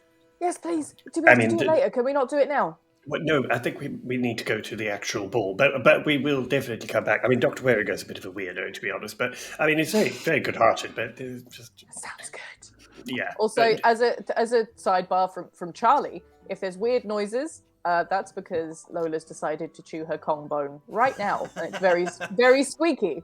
Perfect. So Yeah. apologies. Carnival ambience. It's just Yeah. a weird Mhm. beast. In fact, where you are standing, you can actually see a few familiar faces from Julie's people, as there are performers and jugglers and tightrope walkers amongst the people entertaining. There are a couple of people setting up little tiny card games. No coins are being exchanged, but people are betting on things and kind of getting like little treats and small one-use magical items and things. The air is whimsical and fun, and everyone seems to be enjoying themselves. The main forecourt leads up to the main stairs to the Citadel, where a few people you can see dressed much like you, very smartly, are starting to ascend to make their own entrances. What would you like to do? I suppose we should go up, shouldn't we? Aisling wants to go see the weird animals, but she's been told not to, so... Well, no, we'll come back and see the weird animals, don't I mean, they'll be here, trust me. Besides, I can always call Julie and have her get us a private viewing. Oh my god. So yes, don't worry about that. But I So suppose... are we supposed to go up there? Yes, up all the stairs. Okay. Don't worry, your hooves will be fine. I'm gonna very subtly scrape off some of the glitter that I've put on the bottom. I mean, you look around and some of the stuff that people are wearing and things like that, you don't think they're going to have any problem about that sort of thing.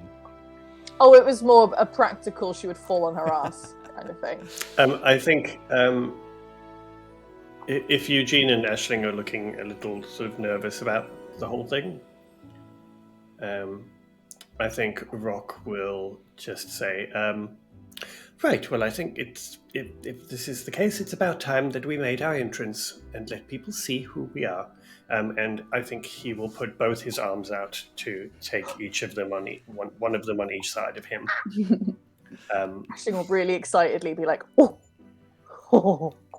And walk 3 abreast up the stairs, making sure that I am careful with Aisling so she doesn't stumble. Amazing. Oh, I do. Can we do like the hocus pocus walk? Yes. That's always what I picture when it's 3 people. I think, I was going to say, it We're would be even one of those magic things where people. we'd start doing it, Rock would be like, yeah, we can't, stop doing that, but then we'd keep lapsing into it just to kind of... I'm not even going to make you roll. I feel that's just precious. That's perfect. I love that. I feel a gift coming on. I will make you guys, one of you just roll a d10 for me and tell me what number you get. Bagsy, not it. See ya. I'll do it. 6. 6. So... That's awesome. You find yourself behind a pair of noble ladies. You don't recognize the livery on their people. If Rock can make a history check in a minute. One of them is a very tall, grey-skinned orcish woman who is wearing a big broadsword on her hip, quite openly. She's wearing a high-collared coat, which is very plain but beautifully sewn over a dark blue skirt. Next to her, practically draped off her arm, kind of very excitedly whispering to her in like hushed tones, is a human woman who looks very slim, elegant, and she's smiling at everybody, and she's kind of like trying to get the attention of a couple of people she thinks she knows. On reflection, she is wearing a very flowery yellow blouse and cape over light tan trousers. And it doesn't take much for you to realise that this is a couple. And I think, Rock, you can make me a history check to work out who these people are. Ooh. History. 16. These are the ladies Maketa and Remy Debane of the island of Arbalas. Arbalas is a small farming island that has independence, much in the way that Klaus-Kern does, but in a smaller sense. And these are the 2 ladies who currently run that island. And I think I will just, as soon as I recognize them, I will whisper to Eugene and Aisling and just kind of almost sort of in a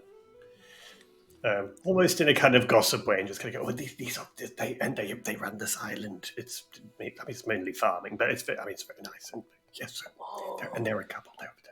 they're quite pleasant, but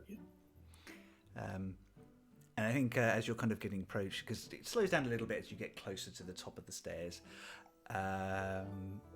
Ramil turns around and she just this big broad grin, and she goes, "Oh, hello, I'm Ramil, and this is my wife Maketa. Who are you?" and Rock will bow most elaborately immediately. My name is Rock, and these are my companions. This is Miss Eugene Appleby,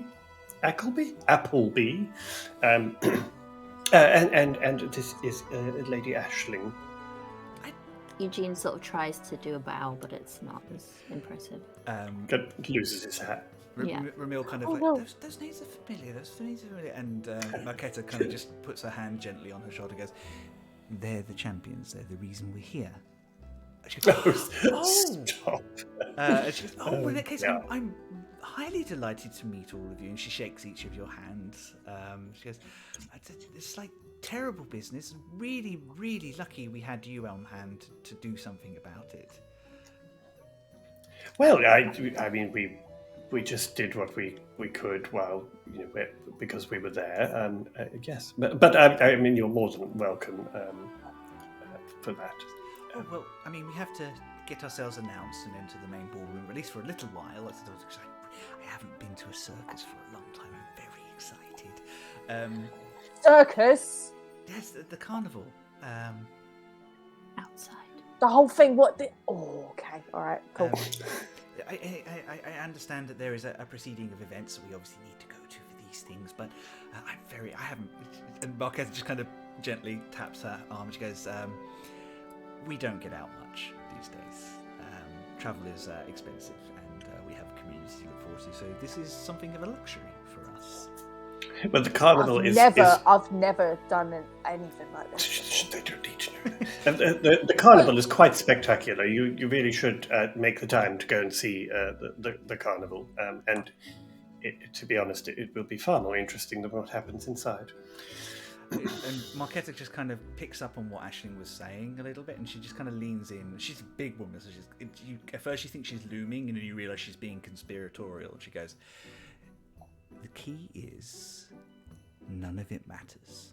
Just do what you came to come to here, talk to the people you enjoy, and be polite to everybody else, and everything will be fine." Thank you. And they just... That's very Aisling advice. Nothing matters, everybody dies, do what you want. Yeah. You kind of get the impression, because of her demeanour and things like that, she's probably someone that has had difficulty in these circles before. And she is just passing on some of the advice that she's picked up through the years. Love it. Aisling does feel a little bit more confident now. Yeah. And she smiles, and her wife and Ramil just kind of beams at you and goes, "Well, we'll see you inside." And they make their way up the stairs. Bye. Oh my god, they were amazing. They were so beautiful. But also, you can tell they're not. They don't move in these circles, and you know how you can tell? Wow. They're still pleasant. Oh. Wow. Is everyone else in there going to be a dick? I would say there's a fairly high percentage of them who will most definitely be, how can I put this politely, quite substantially up their own... Oh, look, we've got to go in now. Up their own arcane assholes. You are met at the top of the stairs by a few different guards, none of whom you recognise. They are just members of the City Watch who are assigned to the Citadel at the moment. And behind them is a tall, very dark black-skinned human with beautiful tied braids held back by a gold clip in a very official-looking tabard, which has just got the markings of the mayor's office on it. And as you step forward, he just beams this big, welcoming smile. Our champions. Thank you so much for attending. It is most gratifying to kind of finally meet you. I'm just sorry that I haven't had an opportunity to do it before. I am Alder Scrimshaw. I have the honour of being the mayor's right hand for affairs like this. And he just takes each of your hands in turn and just gives it a solid shake. A couple of things. How would you like to be announced? Do you want to go in as a trio or individually? And have you settled on a group name at all? I'm going to nudge Eugene and be like, Eugene, forward. Yeah, I think we'll be announced together. And Eugene, if you would be so kind. What? The name. You thought of the good name. We were thinking of Parshkik's Chosen. And kind of a thought on his head, because that's very clever. I like that. Yes, because you were both there and with him. Yes, that seems And chosen, yes. Yeah. Very well. And he kind of writes writes something into on a small book, and you kind of see the words just kind of vanish magically.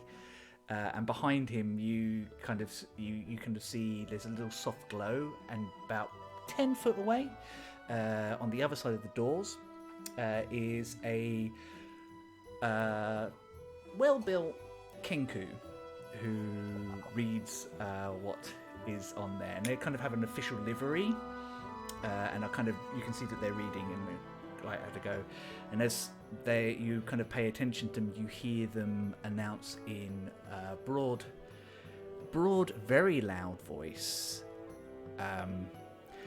Ladies Maketa and Remil Dalbane of the island of Arbalas, which booms through the entrance hall, and the ladies take a moment, and then the two of them descend into the room below. When you're ready, Bonnie will announce you.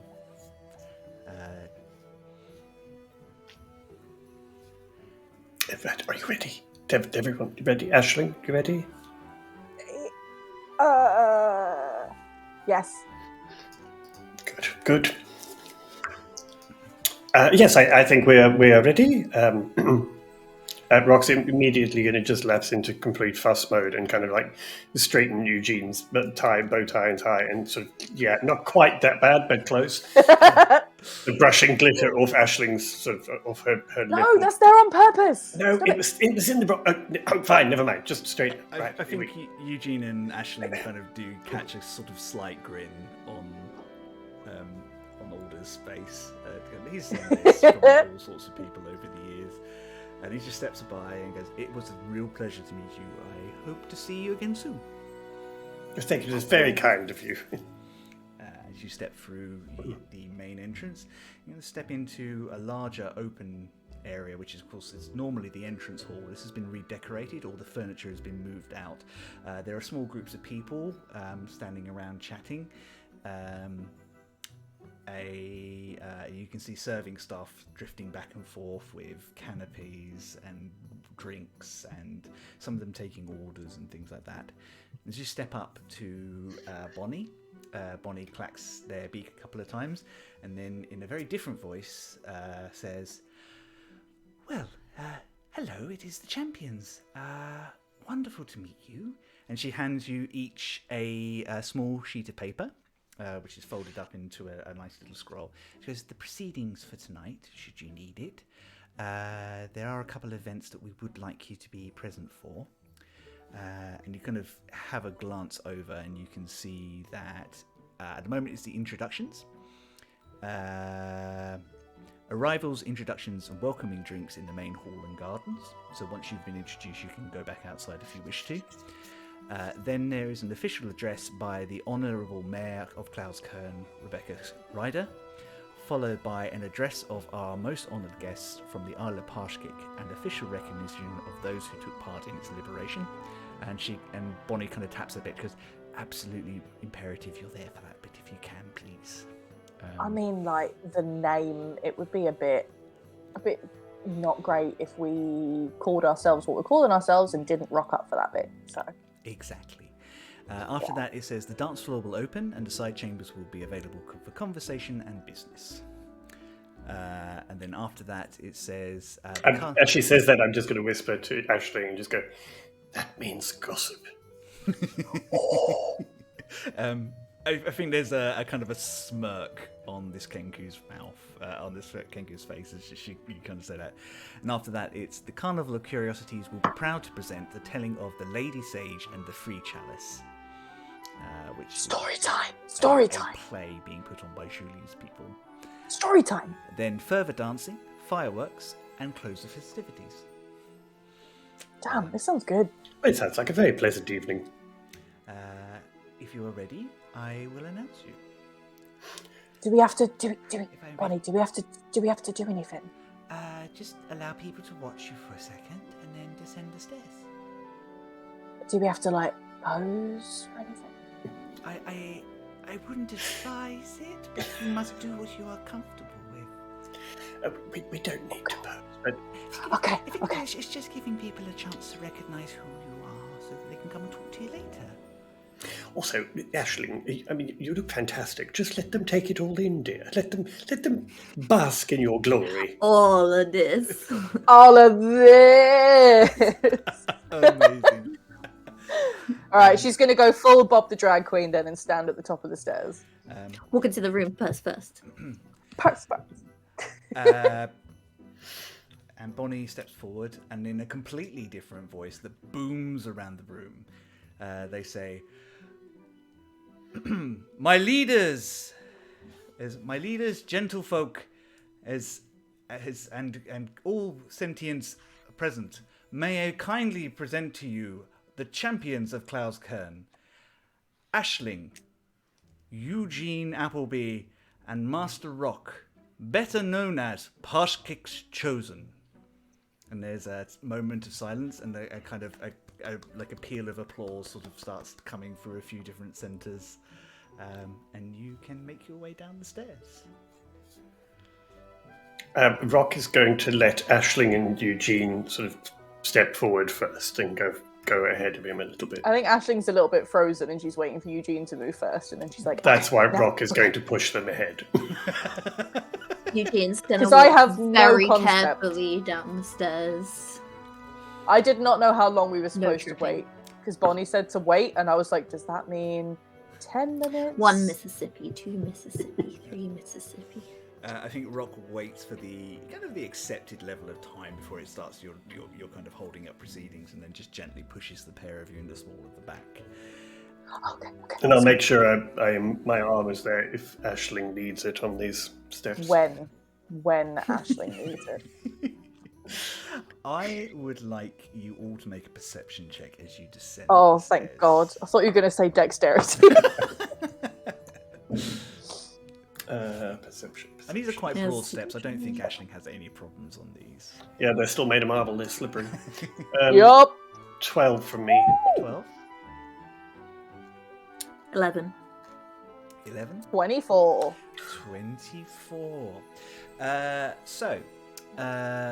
Eugene, you're very busy trying to focus on Not presenting falling. yourself. Don't trip on your own feet. Don't knock into Aisling or Rock. You're kind of Posture. almost that point where you're kind of nearly repeating what Rock has said to you out loud. And Rock, Look around the room, but don't look too hard. Make eye contact, but not too much. You don't have feet.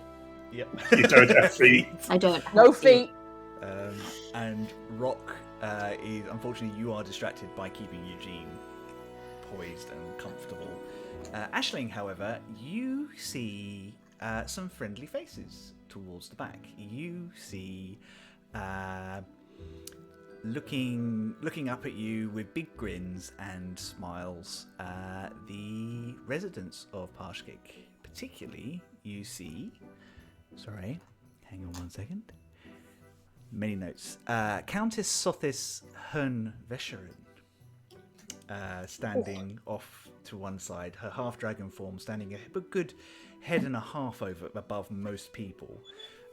By her side is 2 familiar Dragonborns, one yellow, one dark blue-black. Riskarif and Ardin are both here together. Riskarif is dressed very formally and is is fussing with like armor that's clearly more ceremonial than important, and every once in a while her wife just puts out her hand and just slaps her hand away from fussing and things like that. And standing in front of them, wearing... And what colour... Would you like to describe the scarf that this person is wearing, please, Wayne? Well, it would be the same colour, it's sort of dark purple scarf, and the fabric has sort of almost small gold woven embroidery of constellations on it, which is some of the same fabric that was used in Eugene's outfit. But also dressed in a very smart dark grey frock coat with little tiny gold beading on it down his chest is Gris, standing looking like the whole world is about to swallow him. We must protect Gris! You can also, from there, I think you kind of, your eyes also settle on Sergeant Tyre, who is off to one side, doing rounds, talking to a couple of other of the members of the City Watch, and she kind of catches your eye as you kind of come down the stairs, and she just gives you a proud wink. She's quite a serious woman, but I think she feels that she can afford to give her friends that much, at the very least. Amazing. You make your way down to the bottom of the stairs. I am going to nudge Eugene as we do this because I've spotted Gris before he has. And I'm just be like, look. What am I looking at? Down the bottom, there, to the left. You see this grey tiefling looking very awkward right next to three very tall draconic figures. He looks so cute. Eugene, he looks so pretty. Yeah, he does look pretty. And I think as you get to the bottom stairs, he does, and then kind of, should I be? Oh. I haven't pointed Gris out to Rock yet because I wanted Eugene to have this blissful moment where Rock isn't throwing shade at Gris. And you can actually see he starts waving enthusiastically, then thinks better of it, and he leans in and says something to Sothis, who just smiles and gently squeezes his arm and just gives him a gentle push towards the three of you. And he wanders over. Wow, you all look amazing. Yes, we do. Thank you for the scarf, Rock, and oh wow, because that deep sort of purpley grey that he goes when he's blushing goes almost all the way up to his horns as he kind of like.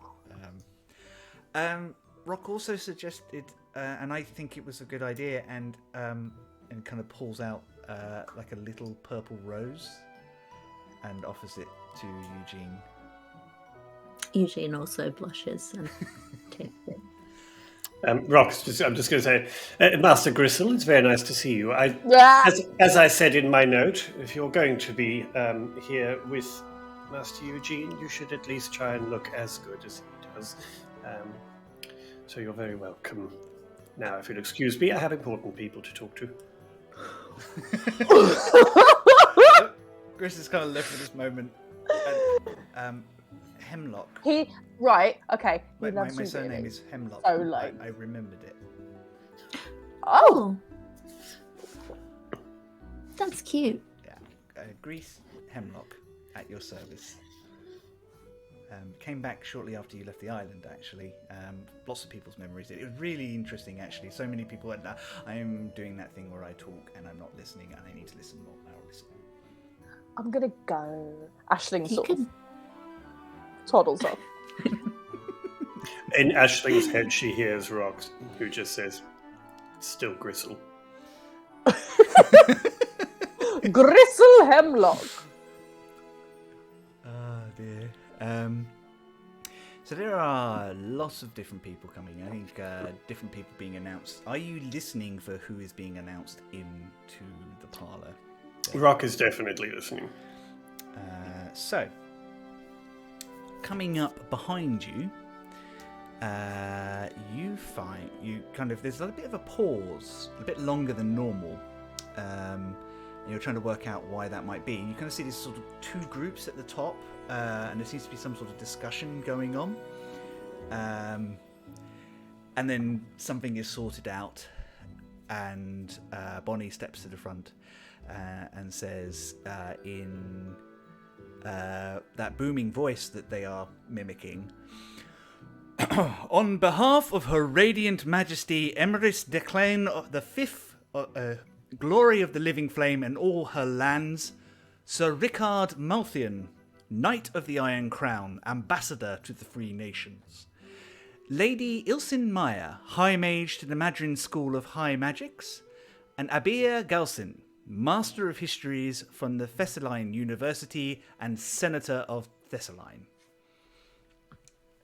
And three very well-dressed Daclanian people step out. The first is a human man with blue skin and a fiery moustache that kind of is waxed so fine a point that he could probably use it as a rapier.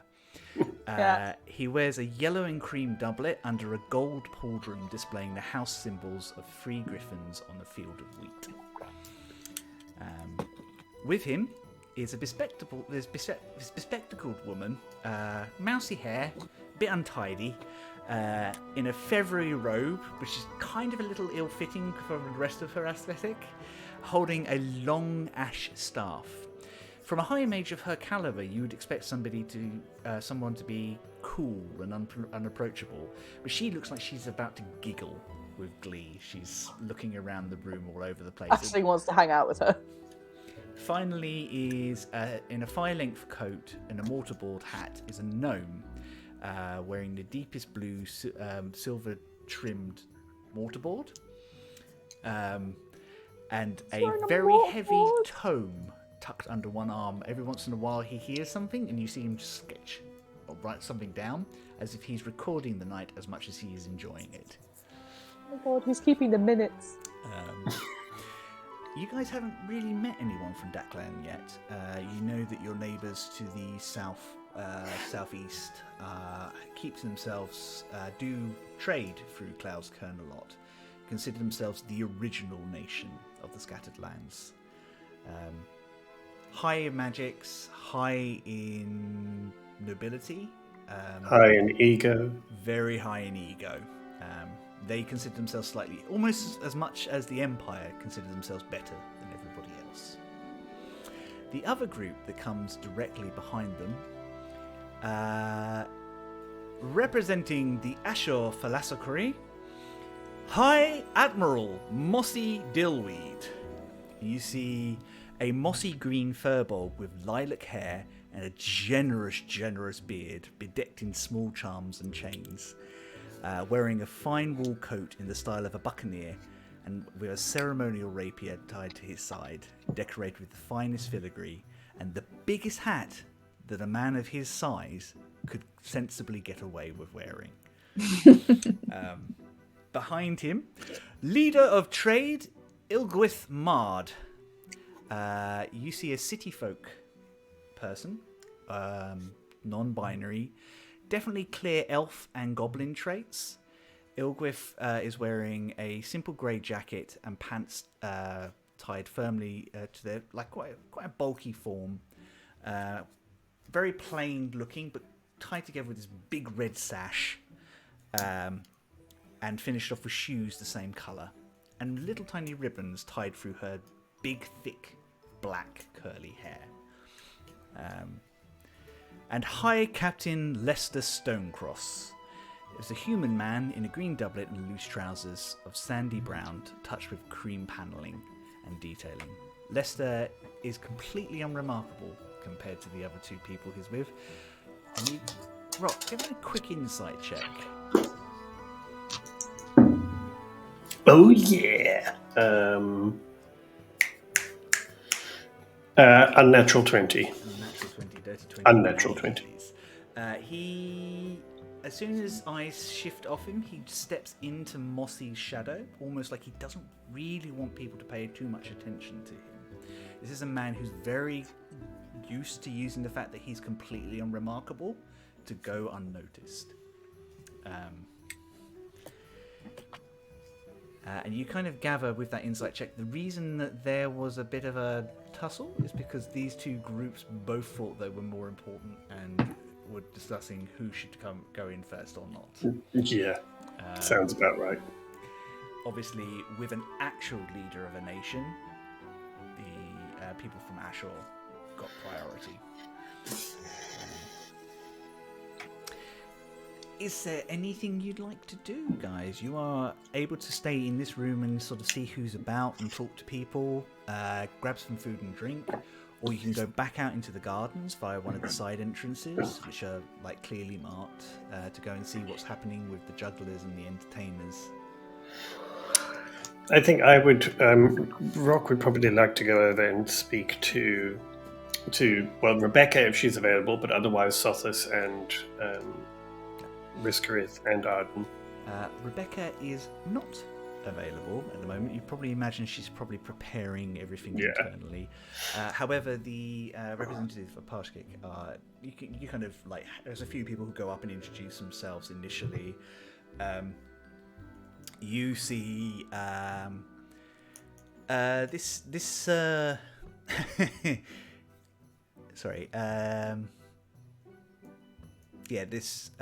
This gentleman from Daklan, Sir Rickard, starts making a beeline straight towards them and is cut off by a very old-looking human woman as she catches your eyes and gives you a little wink and steps away and just kind of like starts picking his ear about everything. Do I recognize her? No, but she recognizes you. And she has decided you should have first opportunity to talk to your friends at Parshkik.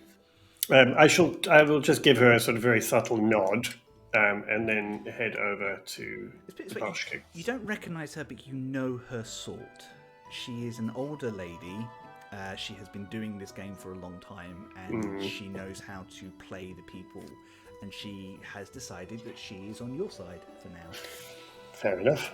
I will take it where I can get it. Yes, and I will just go over to Sothis and Riskarith and Arden. Sophis doesn't have any pretense. As soon as you walk up, she just like leans forward and gives you a big hug. Riskarith gives you a polite nod. I shall give her a nod and say hello to Arden. And Arden says, "Hello. I'm sorry, we didn't really get a chance to talk properly." Well, there was quite a lot happening. Before anything, I do hope you don't mind us sort of using Parshkik's name to identify our little trio. It was a bit of an on-the-spot decision, but we thought it was sort of a tribute, really. So I do hope you don't mind. Sophie's kind of like, I actually think he'd be very proud. Or amused. You could never quite tell with him. To be honest, if he'd heard the conversation that resulted in that decision, I'm sure he'd be most amused. But it's very nice to see you all here. How exactly, how terrible has all the diplomacy been? Well, so far, we've had 5 offers to reach the Empire, and we haven't even talked to the Imperial ambassadors yet. Yeah, sounds about right. Yes, one of them is people of the Free Nations are lovely. They're interested in making sure that we get settled. I know that they probably do have their own ulterior motives, but they at least seem to be genuine in wanting to make sure that we help present a united front. I think the big 3 nations, Daklan, Ashore, and the Empire are... they frighten them a little bit. Is that probably an accurate way to describe it? Well, yes, I think any large powers, when threatened by smaller powers coming together, or when seeing smaller powers coming together, find that a little threatening. I mean, the Empire, as I think I said before, it has many resources and power and protection and help and guidance that it can offer, but after all, it is an empire. It is looking to expand. So I'm sure you'll get many more offers, but just take your time. And you appear to have found some good friends here, so I've no doubt you will be in good hands with Rebecca has been nothing but helpful and genuinely concerned for our people, and that has helped a lot. Well, she has quite the experience. Are you going to ask him? And Riskriff kind of just, he's busy. It's like, no, you have to ask him. What? Fine. What? Come on, out with it. My little one wants to know, have you still got your tail? Well, I'm not wearing it to this formal occasion because it interferes with my cape, but I do still have it. Yes. Thank you That'd very be much. so cute. You could put a little gem on it. So, if you would please reassure him that I do in fact still have my tail, and it was most useful during the entire battle when I wore it. I told him that it brought you luck, which is why we won. Well, perhaps it did. But yes, please do tell him that I most certainly still have it.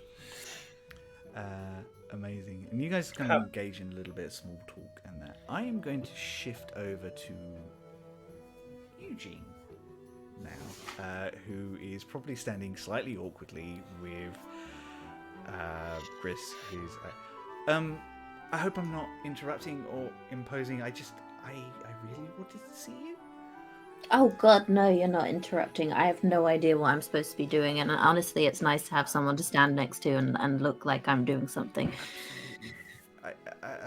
I mean, I understand that there's probably entertainment things that we can get ourselves involved with. Julie has already accosted me once. I'm fairly certain she took coins from my pocket. Yeah, probably. Yeah, I mean, later, would you like a dance? Yeah, that... Is that too forward? Am I too forward? I don't... I'm really bad at this. He puts his hand on Chris's hand and just says, I would love to dance. I've actually been practicing. Me too. Do you know, it doesn't sound... You wouldn't strike it, but Riskriff is actually really good. I can imagine that, actually. I didn't think it wouldn't. You wouldn't have thought it. They've been so kind to me. They gave me somewhere to stay whilst I was getting myself set up and everything. And I have to tell you about some of the magic stuff that we found, and I want to hear all about what you've been up to as well, because it's been too long.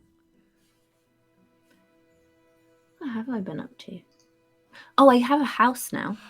A magic house. It's in very this cool. market? No. I know, it's hard to believe. Is this economy? Did you give up your avocado on toast? Yeah, all I did was stop going to Starbucks once a week. That'll do it. And according to Kirsty Allsop, that's all I need to do. Anyway, yeah, it's really cool. You'll have to come visit. I would really like that. That would be really cool. And Aisling and Rock been keeping you busy? Yes, very. Especially Aisling. Oh, is everything all right there? Yes and no. It's a little complicated. I'll... Yeah, I mean, if you want to talk to me about it, I'm here. I'm always here, and I'm happy to. But yeah, do you know much about demonic entities? Oh, surprisingly little. Is that to do with the imps that attacked the island, that sort of helped us out on the island? Because that was weird. Yeah, They were sort great, Gris. A little bit, but anything I don't know, I think between the two of us we could probably figure out. I mean, we did create that version of the spell that people could wear. So I think I hope you've got better at keeping your notes tidy. Probably not. Wow! Their first fight. Probably not any more than you have. Lover's quarrel. That wonderful version of shorthand that you do. That's perfectly logical. I don't know what you mean. And it works for you. It just doesn't work for me. I missed you.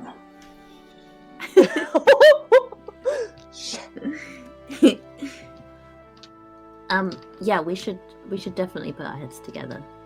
But I'll tell you somewhere less. Is that a euphemism these days? Not here. I don't think it's a good place for here. But Yeah. Well, I shouldn't keep you because there's probably lots of people that want to talk to you. But if Oh you need God, me but at I any don't point- want to. Can't. In which case, do you want to hold my hands and walk around the garden? Yeah. And the two of them just saunter out one of the entrances. Aisling, you have rather been left on your own devices, and I should imagine by now you are seeking out the person with the cheese tray. Yeah, I was just going to say, the only thing she's seeking out is the buffet table. I don't know what you mean. Yeah, she's definitely got 2 full plates, one in each hand, and she's just doing her own thing. She's just grabbed whatever she wants, plate of carbs and cheese, and she's gone outside to see some of the jugglers and stuff because she's very excited by all the stuff that's happening inside, but she always prefers to be outside. So she's grabbed a load of food and she's just sort of quite happily wandered outside to see what's going on out there. There is a lot going on as well, but I do think your eyes settle on something that's quite interesting. There is a short human-looking woman. Hard to tell. She's dressed from head to foot in quite fine muslin, edged with little stars and moons and things like that. And, like tassels that come over her eyes and just kind of create this sort of shadow. And she's got this little table set up behind you, and she's shuffling cards and talking to people, and then they kind of like lean in close, and they deal themselves the cards, and she talks to them for a second, and then she just you kind of watches this quite like rich mercantile family. This male and female human kind of like she kind of and he kind of pats her this, and then they all chuckle, and it's all a game, and they wander off, and you kind of get this furtive glance that she kind of places on them and shakes her head slowly, and then shuffles the cards again, just puts them back down. She straight away wants to play with whatever that was. While she was watching, by the way, because I just realised she has both hands busy, so she's trying to like eat the food like that. You kind of wander over to her, and she smiles, and she goes, "Ah, my dear, that is fine juggling of plates that you are doing." Yeah, I'll grab 2, and then I forgot I've only got 2 hands. Oh, why didn't you put one of them down? And if you wish, I can tell your fortune. She's going to steal your is that what you're doing? Yes, my name is Mistress. Was that Alabaster? No. No. I think Alabaster's like, oh, really? I am Mistress Abir. I am a master of fortune-telling and magics to do with the telling of possible futures and paths. And if you are willing and would like, I have been given the liberty to tell people's futures. Yeah. Or their pasts. Yeah. And she kind of... I know that one. I know what that I past. don't know. We're not paying you to tell me what happened. I was there. Yeah. Yes, so this is a fate weaving, and I don't know if you've had one of those before. These magics are tied to the universe as a whole. They echo back to the song of creation and to the divine powers that guard this plane of existence. That's You a will lot. draw 3 cards. 1 echoing your past, 1 telling you your present, and 1 relating to your future. Okay. She hands you the deck. It's quite a hefty deck, and these big, beautiful wooden, like lacquered cards. And shuffle, cut, and tell me what echoes we are looking for. Okay. Aisling doesn't know what any of those words mean, so she's just got the pile and she's kind of going like this. None of them are shuffling. She's just moving them. It works. It works for me. I mean, she has already shuffled it, so, but... Okay, she's just like rubbing the deck. It's not doing anything. I would like you to roll a D100. Ooh! So that's one. So you should have two D10s, and one of them's got 80s, like 0 against each number. Yep. That was 300 exactly. Nope, 30 exactly. 30 exactly. Yeah. You pull out a coin, and you kind of blink because as you pull it out, you kind of see it spin, and you think you see a man's face and then a woman's face, and then they're both gone. Roll me a 1d6 and tell me if you get odd or even. Okay. Even. Even. Ah. The coin. The coin is, of course, a lesser deity. One of the gods that we don't worship uncommon. Those of push and pull of fate themselves. Luck. To most people. They have set you something of a challenge. It seems that, and you do notice the way that you've placed the card is actually, it's inverted, so the top is at the bottom. You have a challenge to overcome. Something difficult coming your way.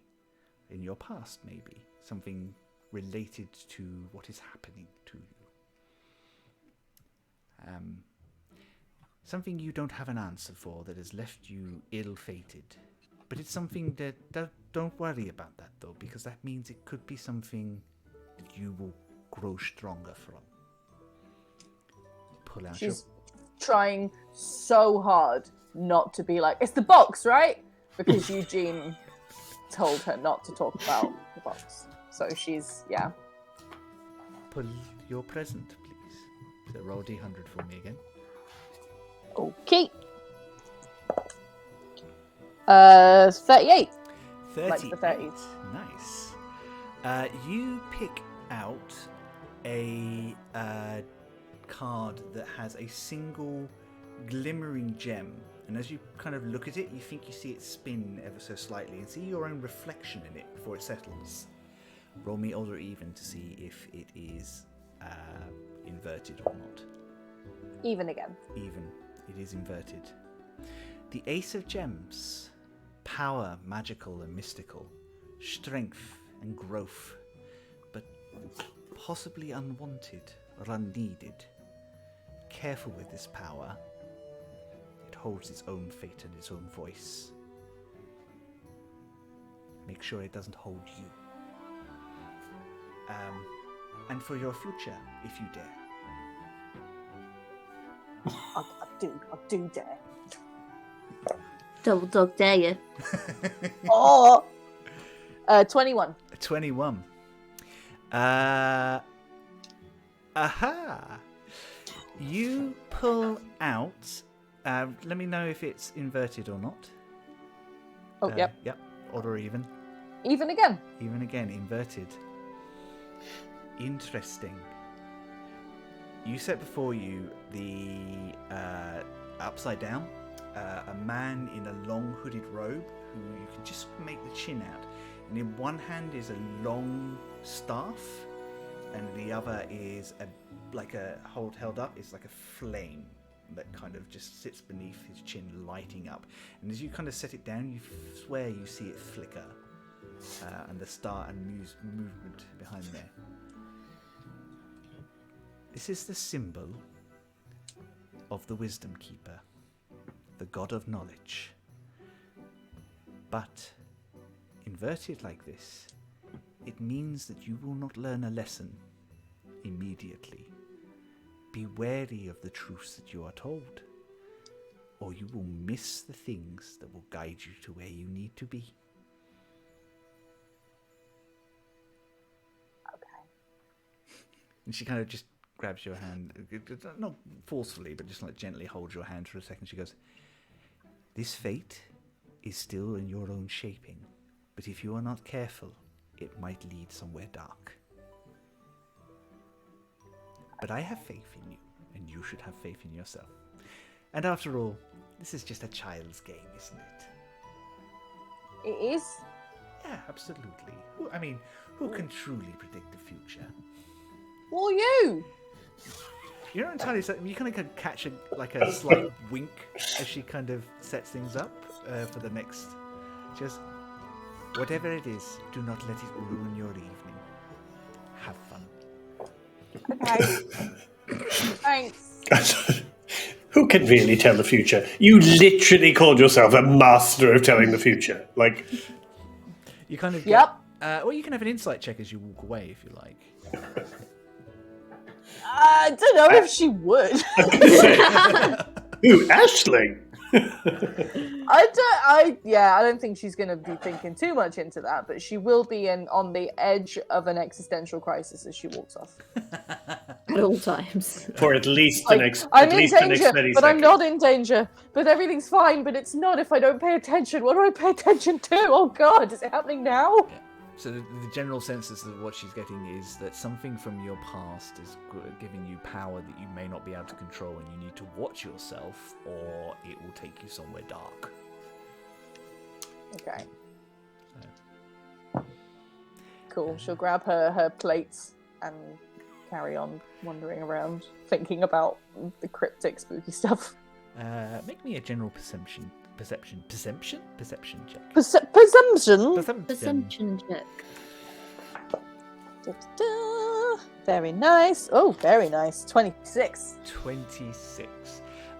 You snap yourself to attention just in time to not walk into a huge Goliath man with blue tattoos, who you recognise. You have briefly met this man before, when you first met Rebecca Ryder.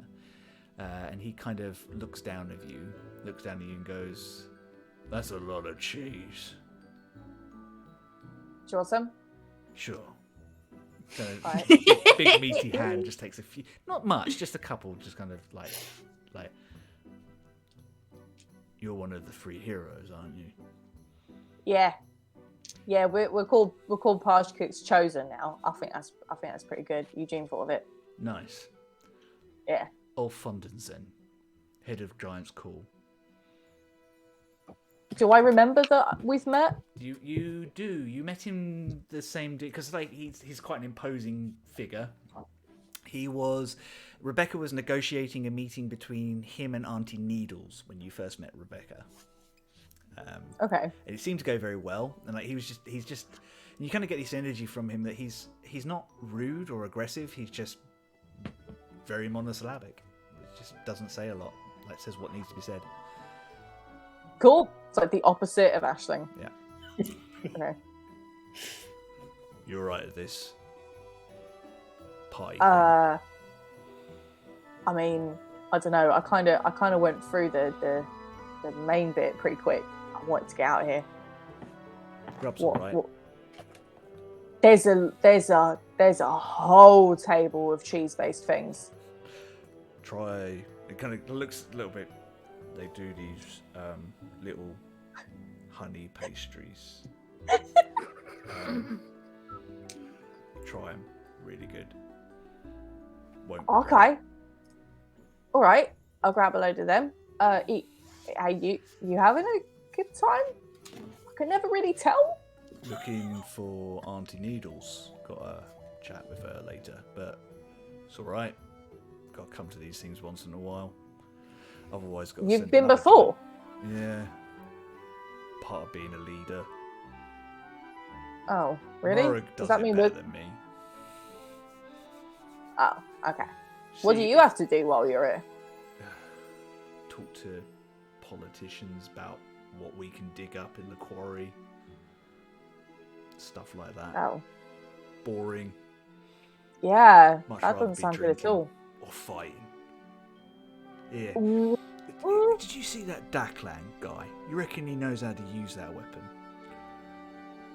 I mean, wait until the night's gone on a little bit and see how rowdy he's got. I wouldn't start it right now, but I reckon he could get a few good swings in.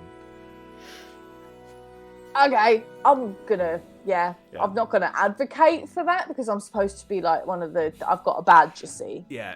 Yeah, that's fair enough. Like you. Yeah, You're but alright, aren't you? And kind of just leans down and offers his hand. Okay, You're one of the good ones. I have a feeling for these things. I am. Don't let that Dragonborn do all the talking. He talks too much. That was in character. That was an in character. Ooh. And you just kind of, yeah, you fancy hanging out later? Just grab me.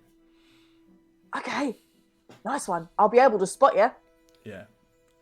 And it was, right, better go be polite. Wait, take this plate because I shouldn't have grabbed two. That was a mistake.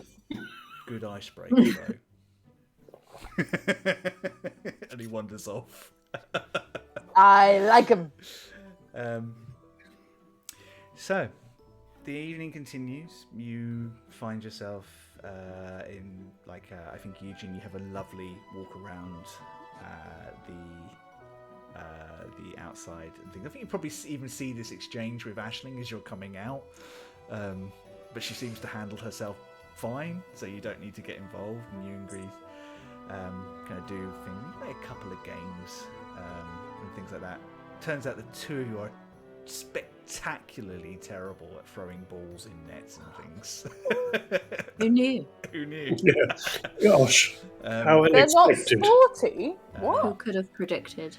However, you both count down some of the card counting games. Both of you are just like there, like straight off, and it's to the point where you're politely asked to leave.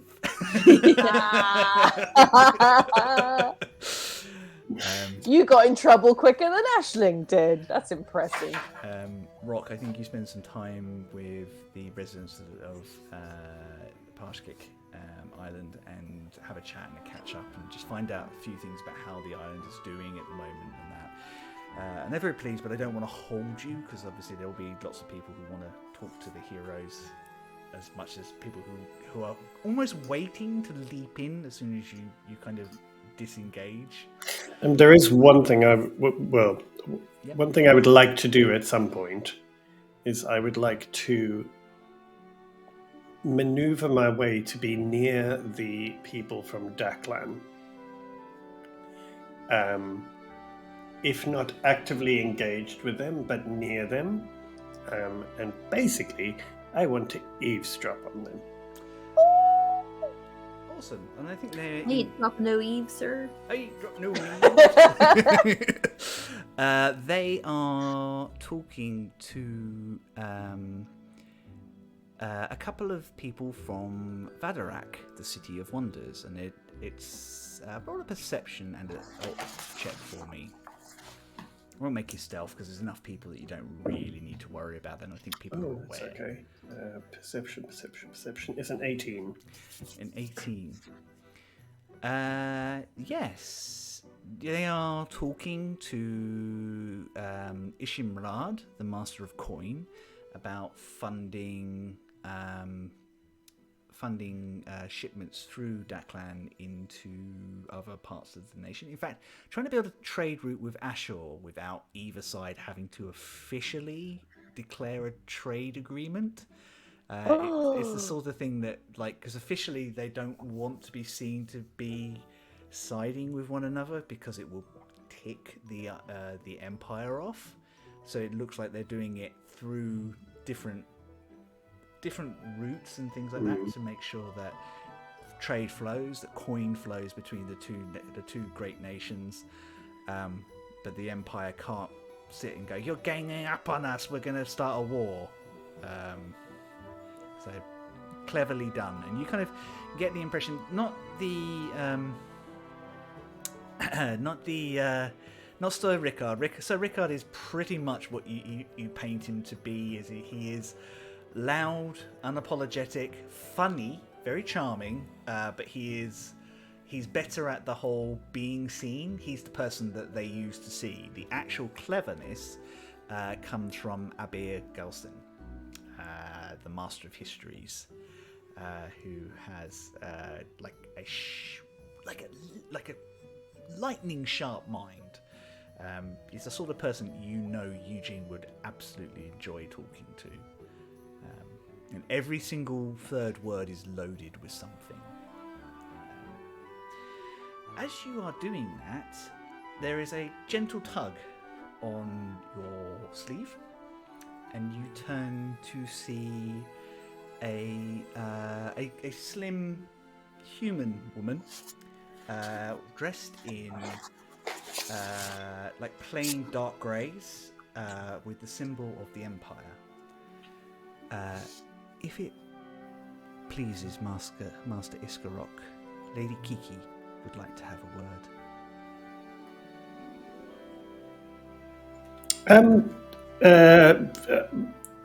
Very well. Where exactly? She said that if you and your friends would like to adjourn to near where the topiary is, she would receive you there. Juno, I might just have a word with her on my own first. But yes, I'll pop out in a minute. Thank you. And I think do you go straight away, or do you? Yes, I think Rock would probably be a bit taken off guard, so it would probably want to take a few minutes to gather himself / have a couple of drinks and pretty much just grab something that's passing on a tray and knock it back, and then would head out. Oh, that was awful. Yeah. That was terrible. I'll need this one to wash it down. Thanks. And then I will head out to the topiary and do my best, sort of looking nonchalant while clearly looking for someone. Do any of us notice him? Yeah, I would like a perception or check from the 3 other friends who are around. They're not even around. They're in the garden. You are going out into the garden. Oh. Okay. Not bad. What did Eugene get? Eugene rolled a natural 20, so 21. What did Aisling get? Only a 10. Only a 10. Gree rolled a dirty 20. Damn, you guys are already so extinct. Oh my god. So I think the two of you are just kind of like just standing around and chatting, and Rock literally walks straight past the two of you without noticing the pair of you. He looks like he has purpose. Do you think he's all right? Yeah, I wonder where he's going. Should we follow, or hang on? Should I message Aisling? She's right over there making a fool of herself next to the phone. Just WhatsApp me real quick.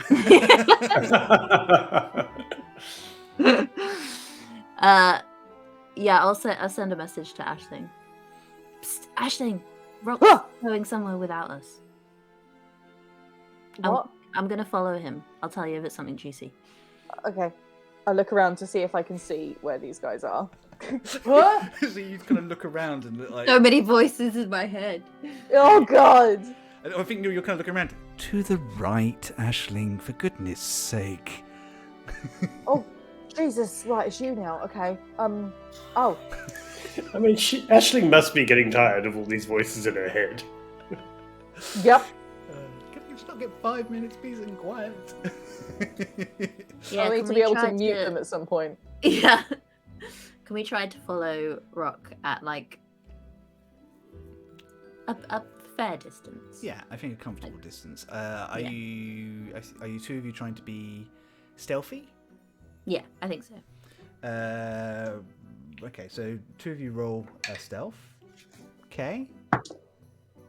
16. 16 again. What, This is Chris as creepy well? now. Oh Yeah, my god.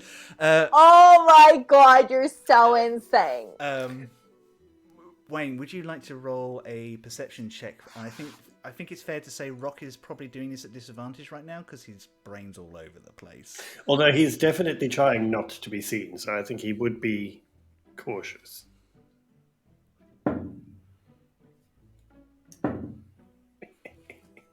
What am I rolling? Perception? Yeah. Okay, so I rolled a 16 and an 18. 16 and 18, so you got 16. So you are... So meets does beat in this circumstance. You are aware that your friends are keeping an eye on you from a safe distance, but they are not trying to intercede. They just want to see where you are and see that you're safe.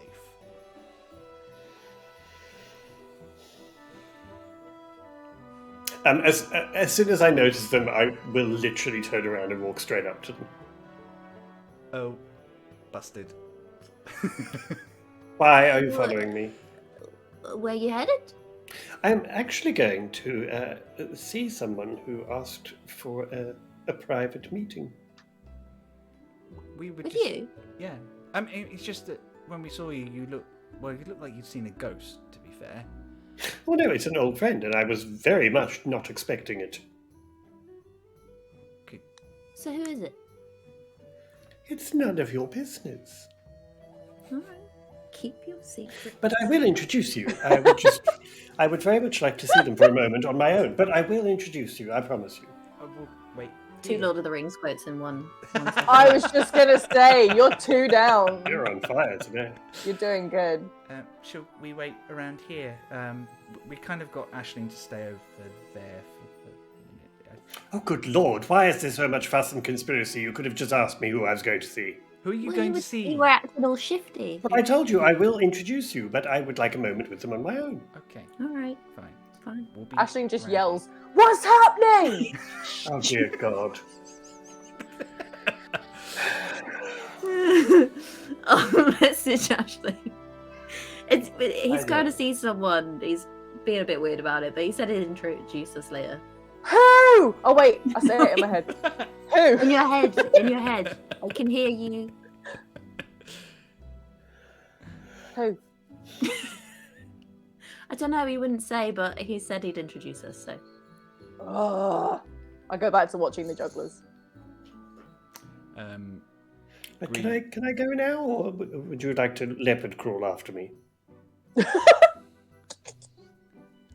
think Chris is kind of trying to work out how he could do it in this doublet. We're checking you were okay, but you are okay, and we'll just wait here. Thank you. I appreciate your concern, but I will be back in a few minutes, and I will introduce you. As I say, I just was not expecting for them to be here, so excuse me for a bit, and I will wander off. Eugene sends Pocket after him.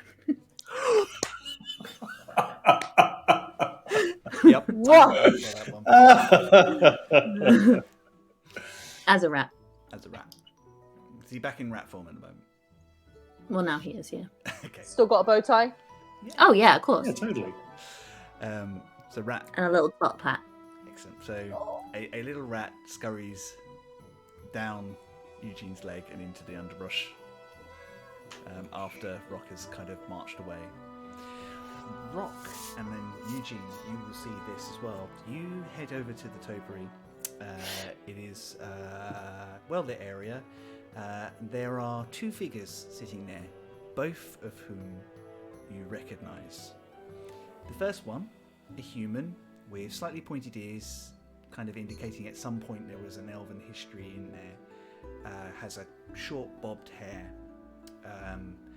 and is wearing like a similar doublet to the woman who interceded you as well. And she scowls at you as you come round the corner.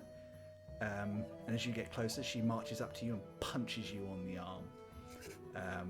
And this is Millie, tracking your All right, Lily, chill out. childhood friend. And from Eugene, where you're looking at through Pocket's eyes, she then starts signing to him furiously. And what she says to you, Rock, and unfortunately, unless you speak sign language, you can't make this out, is, "You bloody idiot, you had us so scared, I should kill you where you are. How dare you make the 2 of us worry like this? I thought you had died." And Rock will literally sign back, "Oh my God, stop being so dramatic." She just reaches up to punch you again. I'm literally just going to put my finger up in front of her. She just... You're really lucky that she is more forgiving than I am. I'm just going to sign back saying, "I'm sorry if you were worried. I'm sorry that you took it that way. No, I'm just going to say, I'm sorry that you were worried. I genuinely was fine, and I told you I was going off for a little while." A little while isn't 20 years. I got busy. Anyway, You look fantastic, by the way. Give me a hug. thank you, and I shall hug her. And then I'm just going to lean past and have a look and just go, what are you doing here?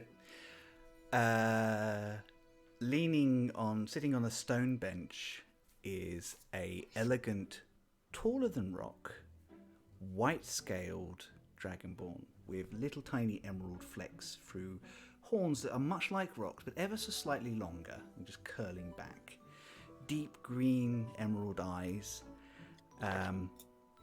wearing a mustard-coloured dress with a high belt and a ceremonial rapier, much like in a similar vein to Rock, held in a similar way, almost like a reflection of one another. One of the other big differences, other than the fact she has both her horns, is that she has a tail. And she's lounging, she goes, "Oh, you bothered to come, did you? Not too busy?" When have I ever turned down an invitation from you? Never.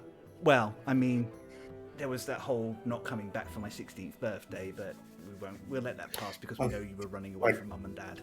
God, are we still going on about that? Always and forever. Come here and give your sister a hug. I shan't. Fine. And I'll go over and give her a hug. But seriously, what are you doing here? My job. Oh, you're not coming to do the whole negotiating thing, are you? You are talking to the representative of the Ivory High Seat for the Royal Court of High House Ravoricus. Oh my god, they trapped you. Sweetie, they trapped all of us. About 5 years ago, they elevated the house. Ugh. I haven't been able to get hold of you, apart from the occasional letters that come in to let you know what's going on. But at least I've been sending you letters. I mean... Sweetie, and she kind of just grabs your hand. We're a bloody high house now. Do you have any idea how difficult that's been? Thankfully, no. She has... That's why I left. She just kind of gently puts her hand against your cheek. Just, oh, beautiful horn. Oh, and she just touches the new thing. She goes, oh, that's pretty. Where did you get that? I got it through adventuring and not staying locked in that gilded cage. Well, some of them has to stay there. Could you imagine just letting Father loose on his own? He's pretty much been let loose on his own for way too long anyway. And that's what that's got us. Oh, darling, I've got so much to catch you up on. This is just going to take all night, and there's so much going on, and negotiations, and Oh, as you know, oh my god, it's all so dull. As you know, they've sent us here in 3. One of the allies I trust, and one of them I really don't. So just watch yourself, because they are going to recognize you, and once that gets back to the Empire, people are going to start asking questions. Well, there must be something I can do so that they won't. He says, quickly looking through his spells. Iskarok, you're a bloody hero. But yes, exactly. Here, this is here where I do things. Here, I don't. This is my life now. It's a good life, and I'm not trying to take it. I'm just saying, the court is going to know that you're. Well, at alive some point. and where you are. Well, nobody's. I mean, they didn't all think I was dead, did they? Only the ones that wanted you out the way. Oh, well, that's fine, because I am out the way. Also, you obviously know my friends, because you invited them, apparently. Well, she kind of pulls out the small invitation. Oh, yes, okay, fair point. Well, I mean, I would like you to meet them. Is it safe now, or is this going to get us in trouble? She kind of glances over to Millie, who just kind of nods her head and just kind of pulls, kind of makes a small whistling sound, and you kind of see a small, like falcon just kind of onto her shoulder. I'm just going to sign to Millie, and I'm just going to say, you've never looked better, but I see they have you trapped too. And she signs back, where Campbell goes, I go. And she goes, oh, for goodness, Campbell just kind of goes, oh, for goodness sake, the two of you are just too dramatic. And she signs, if you can make sure we have some privacy whilst I say hello. Me dramatic? After... Right, well, I am going to get my friends. However, there is something that you need to be aware of. They have no idea who you are. They also have no idea where I come from. They have no idea who my family is. And they most certainly have no idea what my past and history is, apart from that I've been an adventurer for many, many years. So, she pulls up a little bead and she kind of says, Mika, please do bring over something stiff for Master Skarok and myself. I think we're going to need it because someone has some explaining to do. Just drop it to Millie. The tea is hot today. right. Pocket sees all. Pocket is, apart from the bits that are signed, Yeah. Pocket is very privy to most of this conversation. Right. Well, I mean, I would have told them at some point, but we've kind of been quite busy. Did you know the part about us killing a god, Fey god? I may Was that have heard mentioned it in in yours? passing. Yes. Yeah, we did that. Yeah. We did that. With actual battle, and we didn't write letters of complaint. So I'm going to get them over here, but it could be quite an uncomfortable and probably quite a lengthy meeting. So, and you brought this upon yourself. Yeah, uncomfortable for whom? They are quite lovely, really. I know. So you wouldn't should have meet kept- them. You wouldn't have kept their company if you didn't like them. Well, That's the most scandalous part that Pocket heard. so to be honest, I think they kept my company most of the time. Someone needs to keep you out of trouble. Oh, please, I have friends, Julie and others, that have always looked after me, so... anyway. Right, I suppose we better get this over with, then. I will send a message to Eugene. Actually, can I roll a perception check to see if I see Pocket? You can. Do you want to roll Pocket Stealth for me? I think you can add 5 because Pocket is deep within the bushes. Oh, no, I don't. No, it's a crap roll. Oh. So I will just send a message to... I don't think I can send to 2 people. No, but you only need to send to 1, I think. Yeah, I was just going to send to both. But yes, I think I can send... Hang on, sorry, let me just check that. Just out of interest. Features. Sorry. No worries. Today. Okay. Wow, I can't even find it. I mean, I can just send Millie to grab them. No, it's fine. I will just send a message to Eugene and just say, if you wanted to pop over here, because I'm sure you know where I am, I'd like you to meet someone. You may want to bring a drink. Also, fetch Aisling, please. Right, okay. Was that Rock? Yeah, he wants us to meet someone. I've got to get Aisling. Hang on. Oh, Aisling, I've got cheese. Oh! that is a good idea. I don't know why I've never thought about that. He waves. Chris waves. You've never seen her move so fast. The pitter-patter of tiny hooves. Yep, she we had it reaches on you good guys. authority that Yes. you quite like this Okay. cheese. Yep.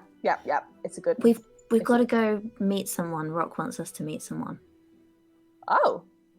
Do Come we on. know who? Let's go.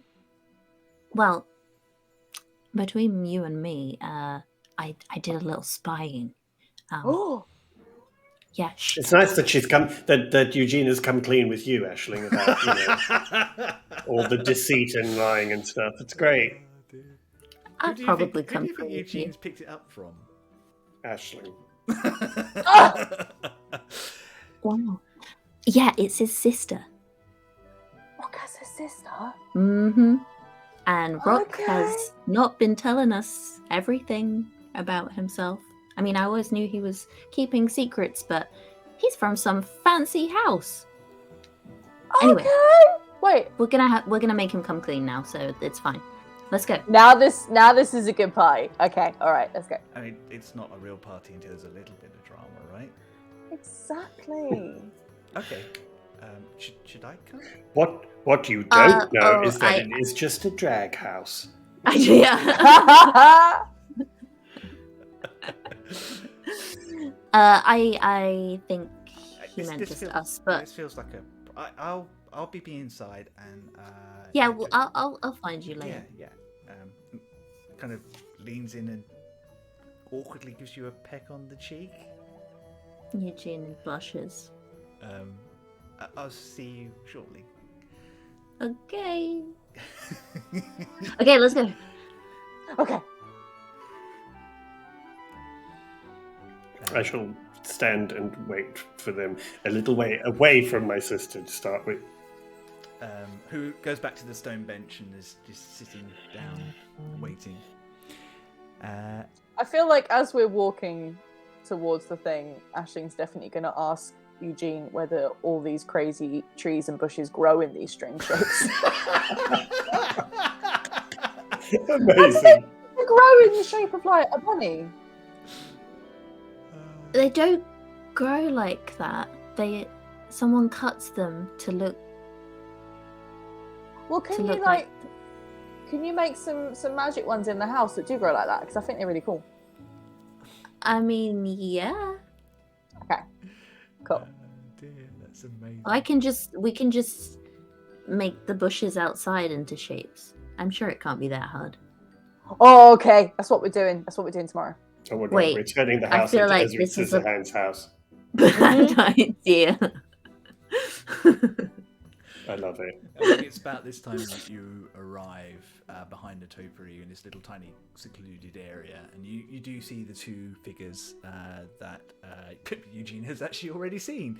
But Aisling, you see them for the first time. This thin human and this tall dragonborn, like even taller than Rock, like thinner and definitely more feminine. But other than that, you can instantly tell there's a family resemblance. Hi. Right, so we're going to go over there, and I'm going to introduce you to those two people. And they have known me for a long time. They're from an earlier part of my life, which I would have got round to explaining, but it's rather complicated. And anyway, so just don't freak out. And I'm sorry, I haven't got round to telling you about it yet, and you had to find out this way, but it's all a bit of a surprise for me as well. Okay. Right, come on then. And I'm just going to turn around and walk. Okay. I think Eugene and Aisling just exchange a look. Mm-hmm. And when we Aisling's get... gonna have to remember how to pretend to be surprised. Yeah, you gotta act surprised. Okay, I'll do my best. Also, I think we should try not to enjoy it too much, just to save Rock's pride a little. Yeah, I can tell he's a bit wobbly about it, so... What are you two gossiping about? Nothing. Don't worry about it! Trees, Right, am I right? So, Aisling, Eugene, this is Millie. She is a long time childhood friend of mine. For your information, Millie is deaf, but she does lip read and she signs very well. And I'm going to make sure She's Millie... just better than you. Well, yeah, totally. But Rock thinks he's better at everything. And I'm going to make sure that Millie can see my face so that she is reading my lips. And I'm going to say to Aisling and Eugene, if, however, you want to keep secrets from Millie, all you have to do is do that and she can't read your lips. She points over your shoulder and there's the eagle just kind of looking at you with slightly glowing eyes. She goes... Anyway, and this is Camber. Hi. My sister. Hello. Oh! Wow! You all right, Was Aisling? that right? Was that a surprise? Oh, they know already. No, I mean, this yeah, is you new. guys look This is exactly new. alike, so I mean, Mhm. I mean, I think perhaps some proper introductions. And she kind of stands up and she comes right beside Rock and puts her arm through his and just gently taps her hand on his. She goes, "You are talking to Cambor and Iskarok Ravorkas of Clan Ravorkas, High House of the Empire." Oh my god! Hey! Even the way you say it sounds boring. It is a boring You're like- title, but it is important. That's like a big, long title. And And it's it an means- Empire one. It means very little. Well, to me. Yeah, but it's all like... No. So, when Rock left, our family was not as risen as they are now.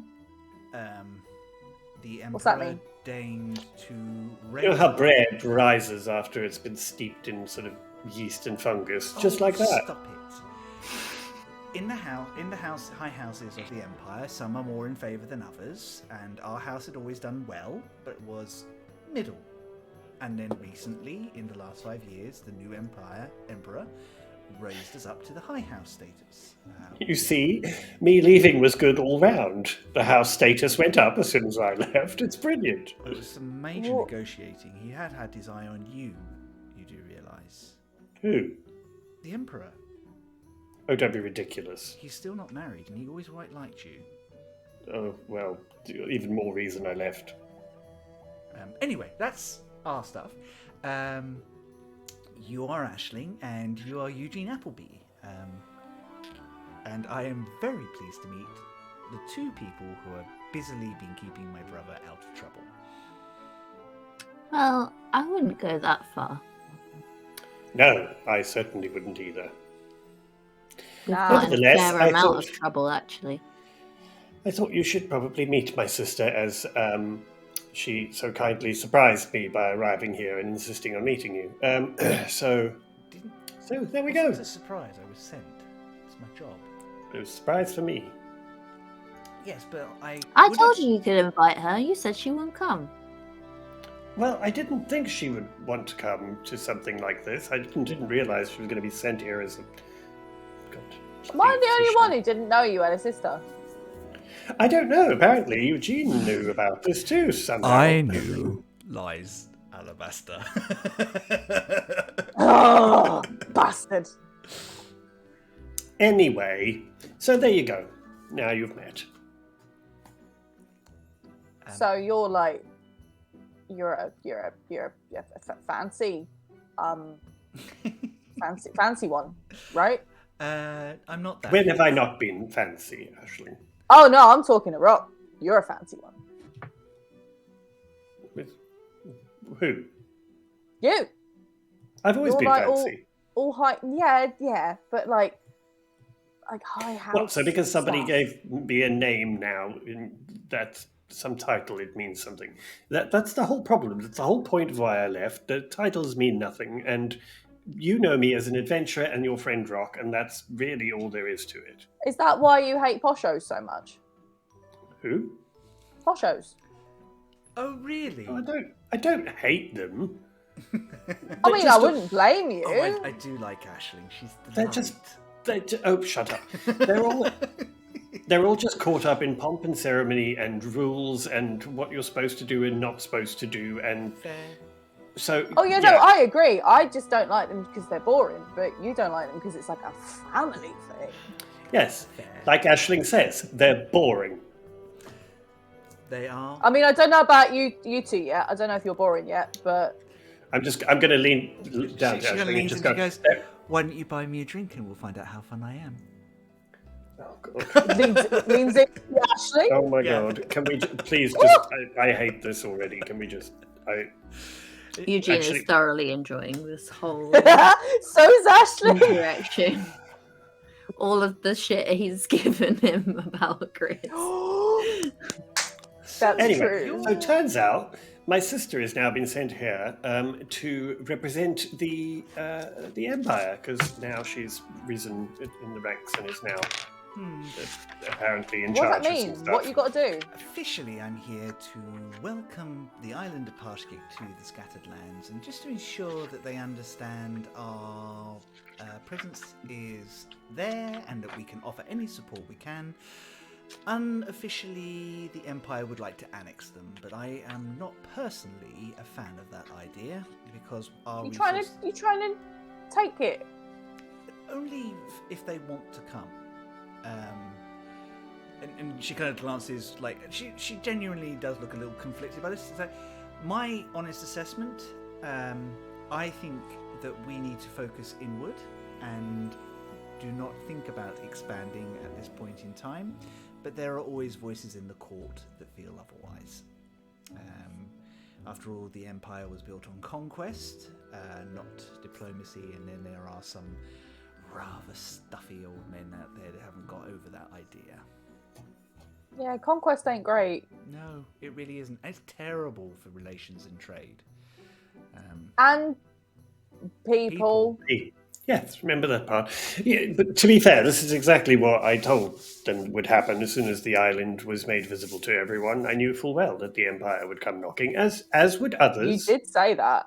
Yes, as would did others. call it. The Daklan Empire also have their Orin and all this kind of thing. But Did you see who they sent from Daklan? Really? Oh, goodness. yes, I know. My mate Anyway. says he's going to punch him. It's going to be great. Oh, I do hope so. Wait, what? Oh, don't worry Wait, about who's it. going to punch him? Don't worry about it. It's going to be great. Wait, is there a time? I want to watch this. Oh, don't worry. You'll hear it, and you'll see. He's very tall. All right, you'll. It's fine. Oh, Oh, well, this is going fabulous. to be a much more entertaining evening than I anticipated. Right. Well, word of warning, Rock. If you're still going by that, I haven't changed your am. name or anything. No, What else? Oh yeah, your full name. What was it again? Ixarock. Ixarock. Oh, Not that's rockery. the fancy one. Not rockery. I thought it was No. rockery. That's much better. Oh my goodness, are people still calling you Rockery? No, they are not. People called you rockery. Yeah. Called it. Oh, darling. And she just kind of grips you. That's so mean. I'm just she going just to. winks at Eugene. I'm going to look at Eugene and say, "Shouldn't you be off somewhere with Gristle?" Anyway, your warning. Two representatives, as you know, the Empire always sends 3 representatives, 1 for each part of the Imperial Court. I am here as the High House's representative. Generally speaking, the High Houses are not for conquest or annexing. With me is representing the House of Stone, and the People's Voice is Lucille Ambermoss. I don't know if you remember Lucille, but she's a sensible, intelligent woman. Quite like her, actually. She's on our side. However, the seat of faith is a bishop of the Dragon of the Eastern Climes. It's Martin Risford. And the man is virtually... Straight up sounds like a Tory MP.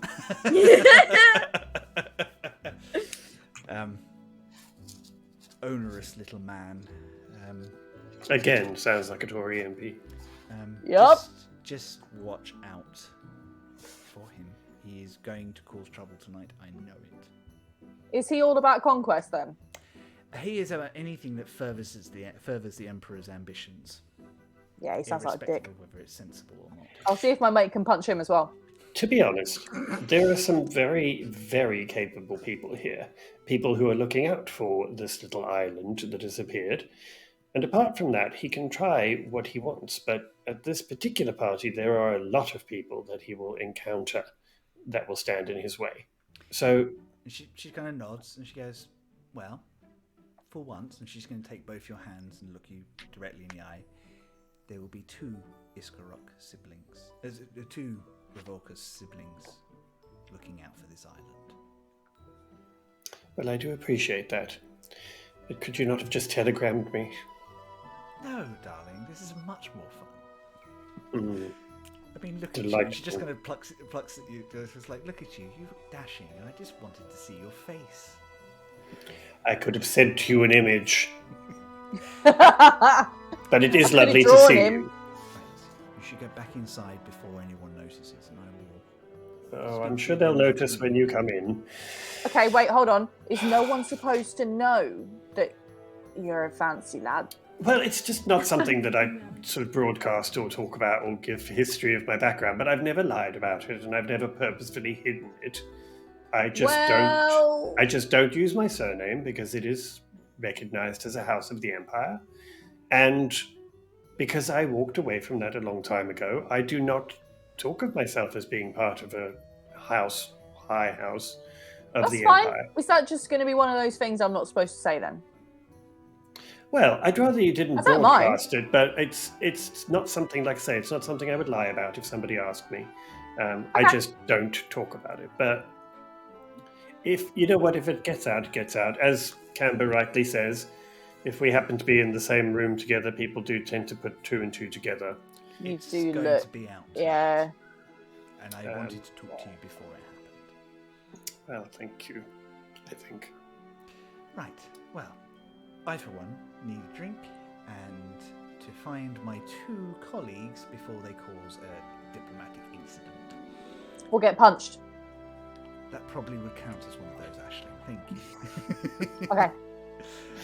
I'm just going to sign to Millie and just say, it's lovely to see you. Also, if you fancy causing some trouble later, I'm sure there'll be people to punch if you want to get that anger out. She just glowers at you. She goes, "No, I'll save my special punches for you."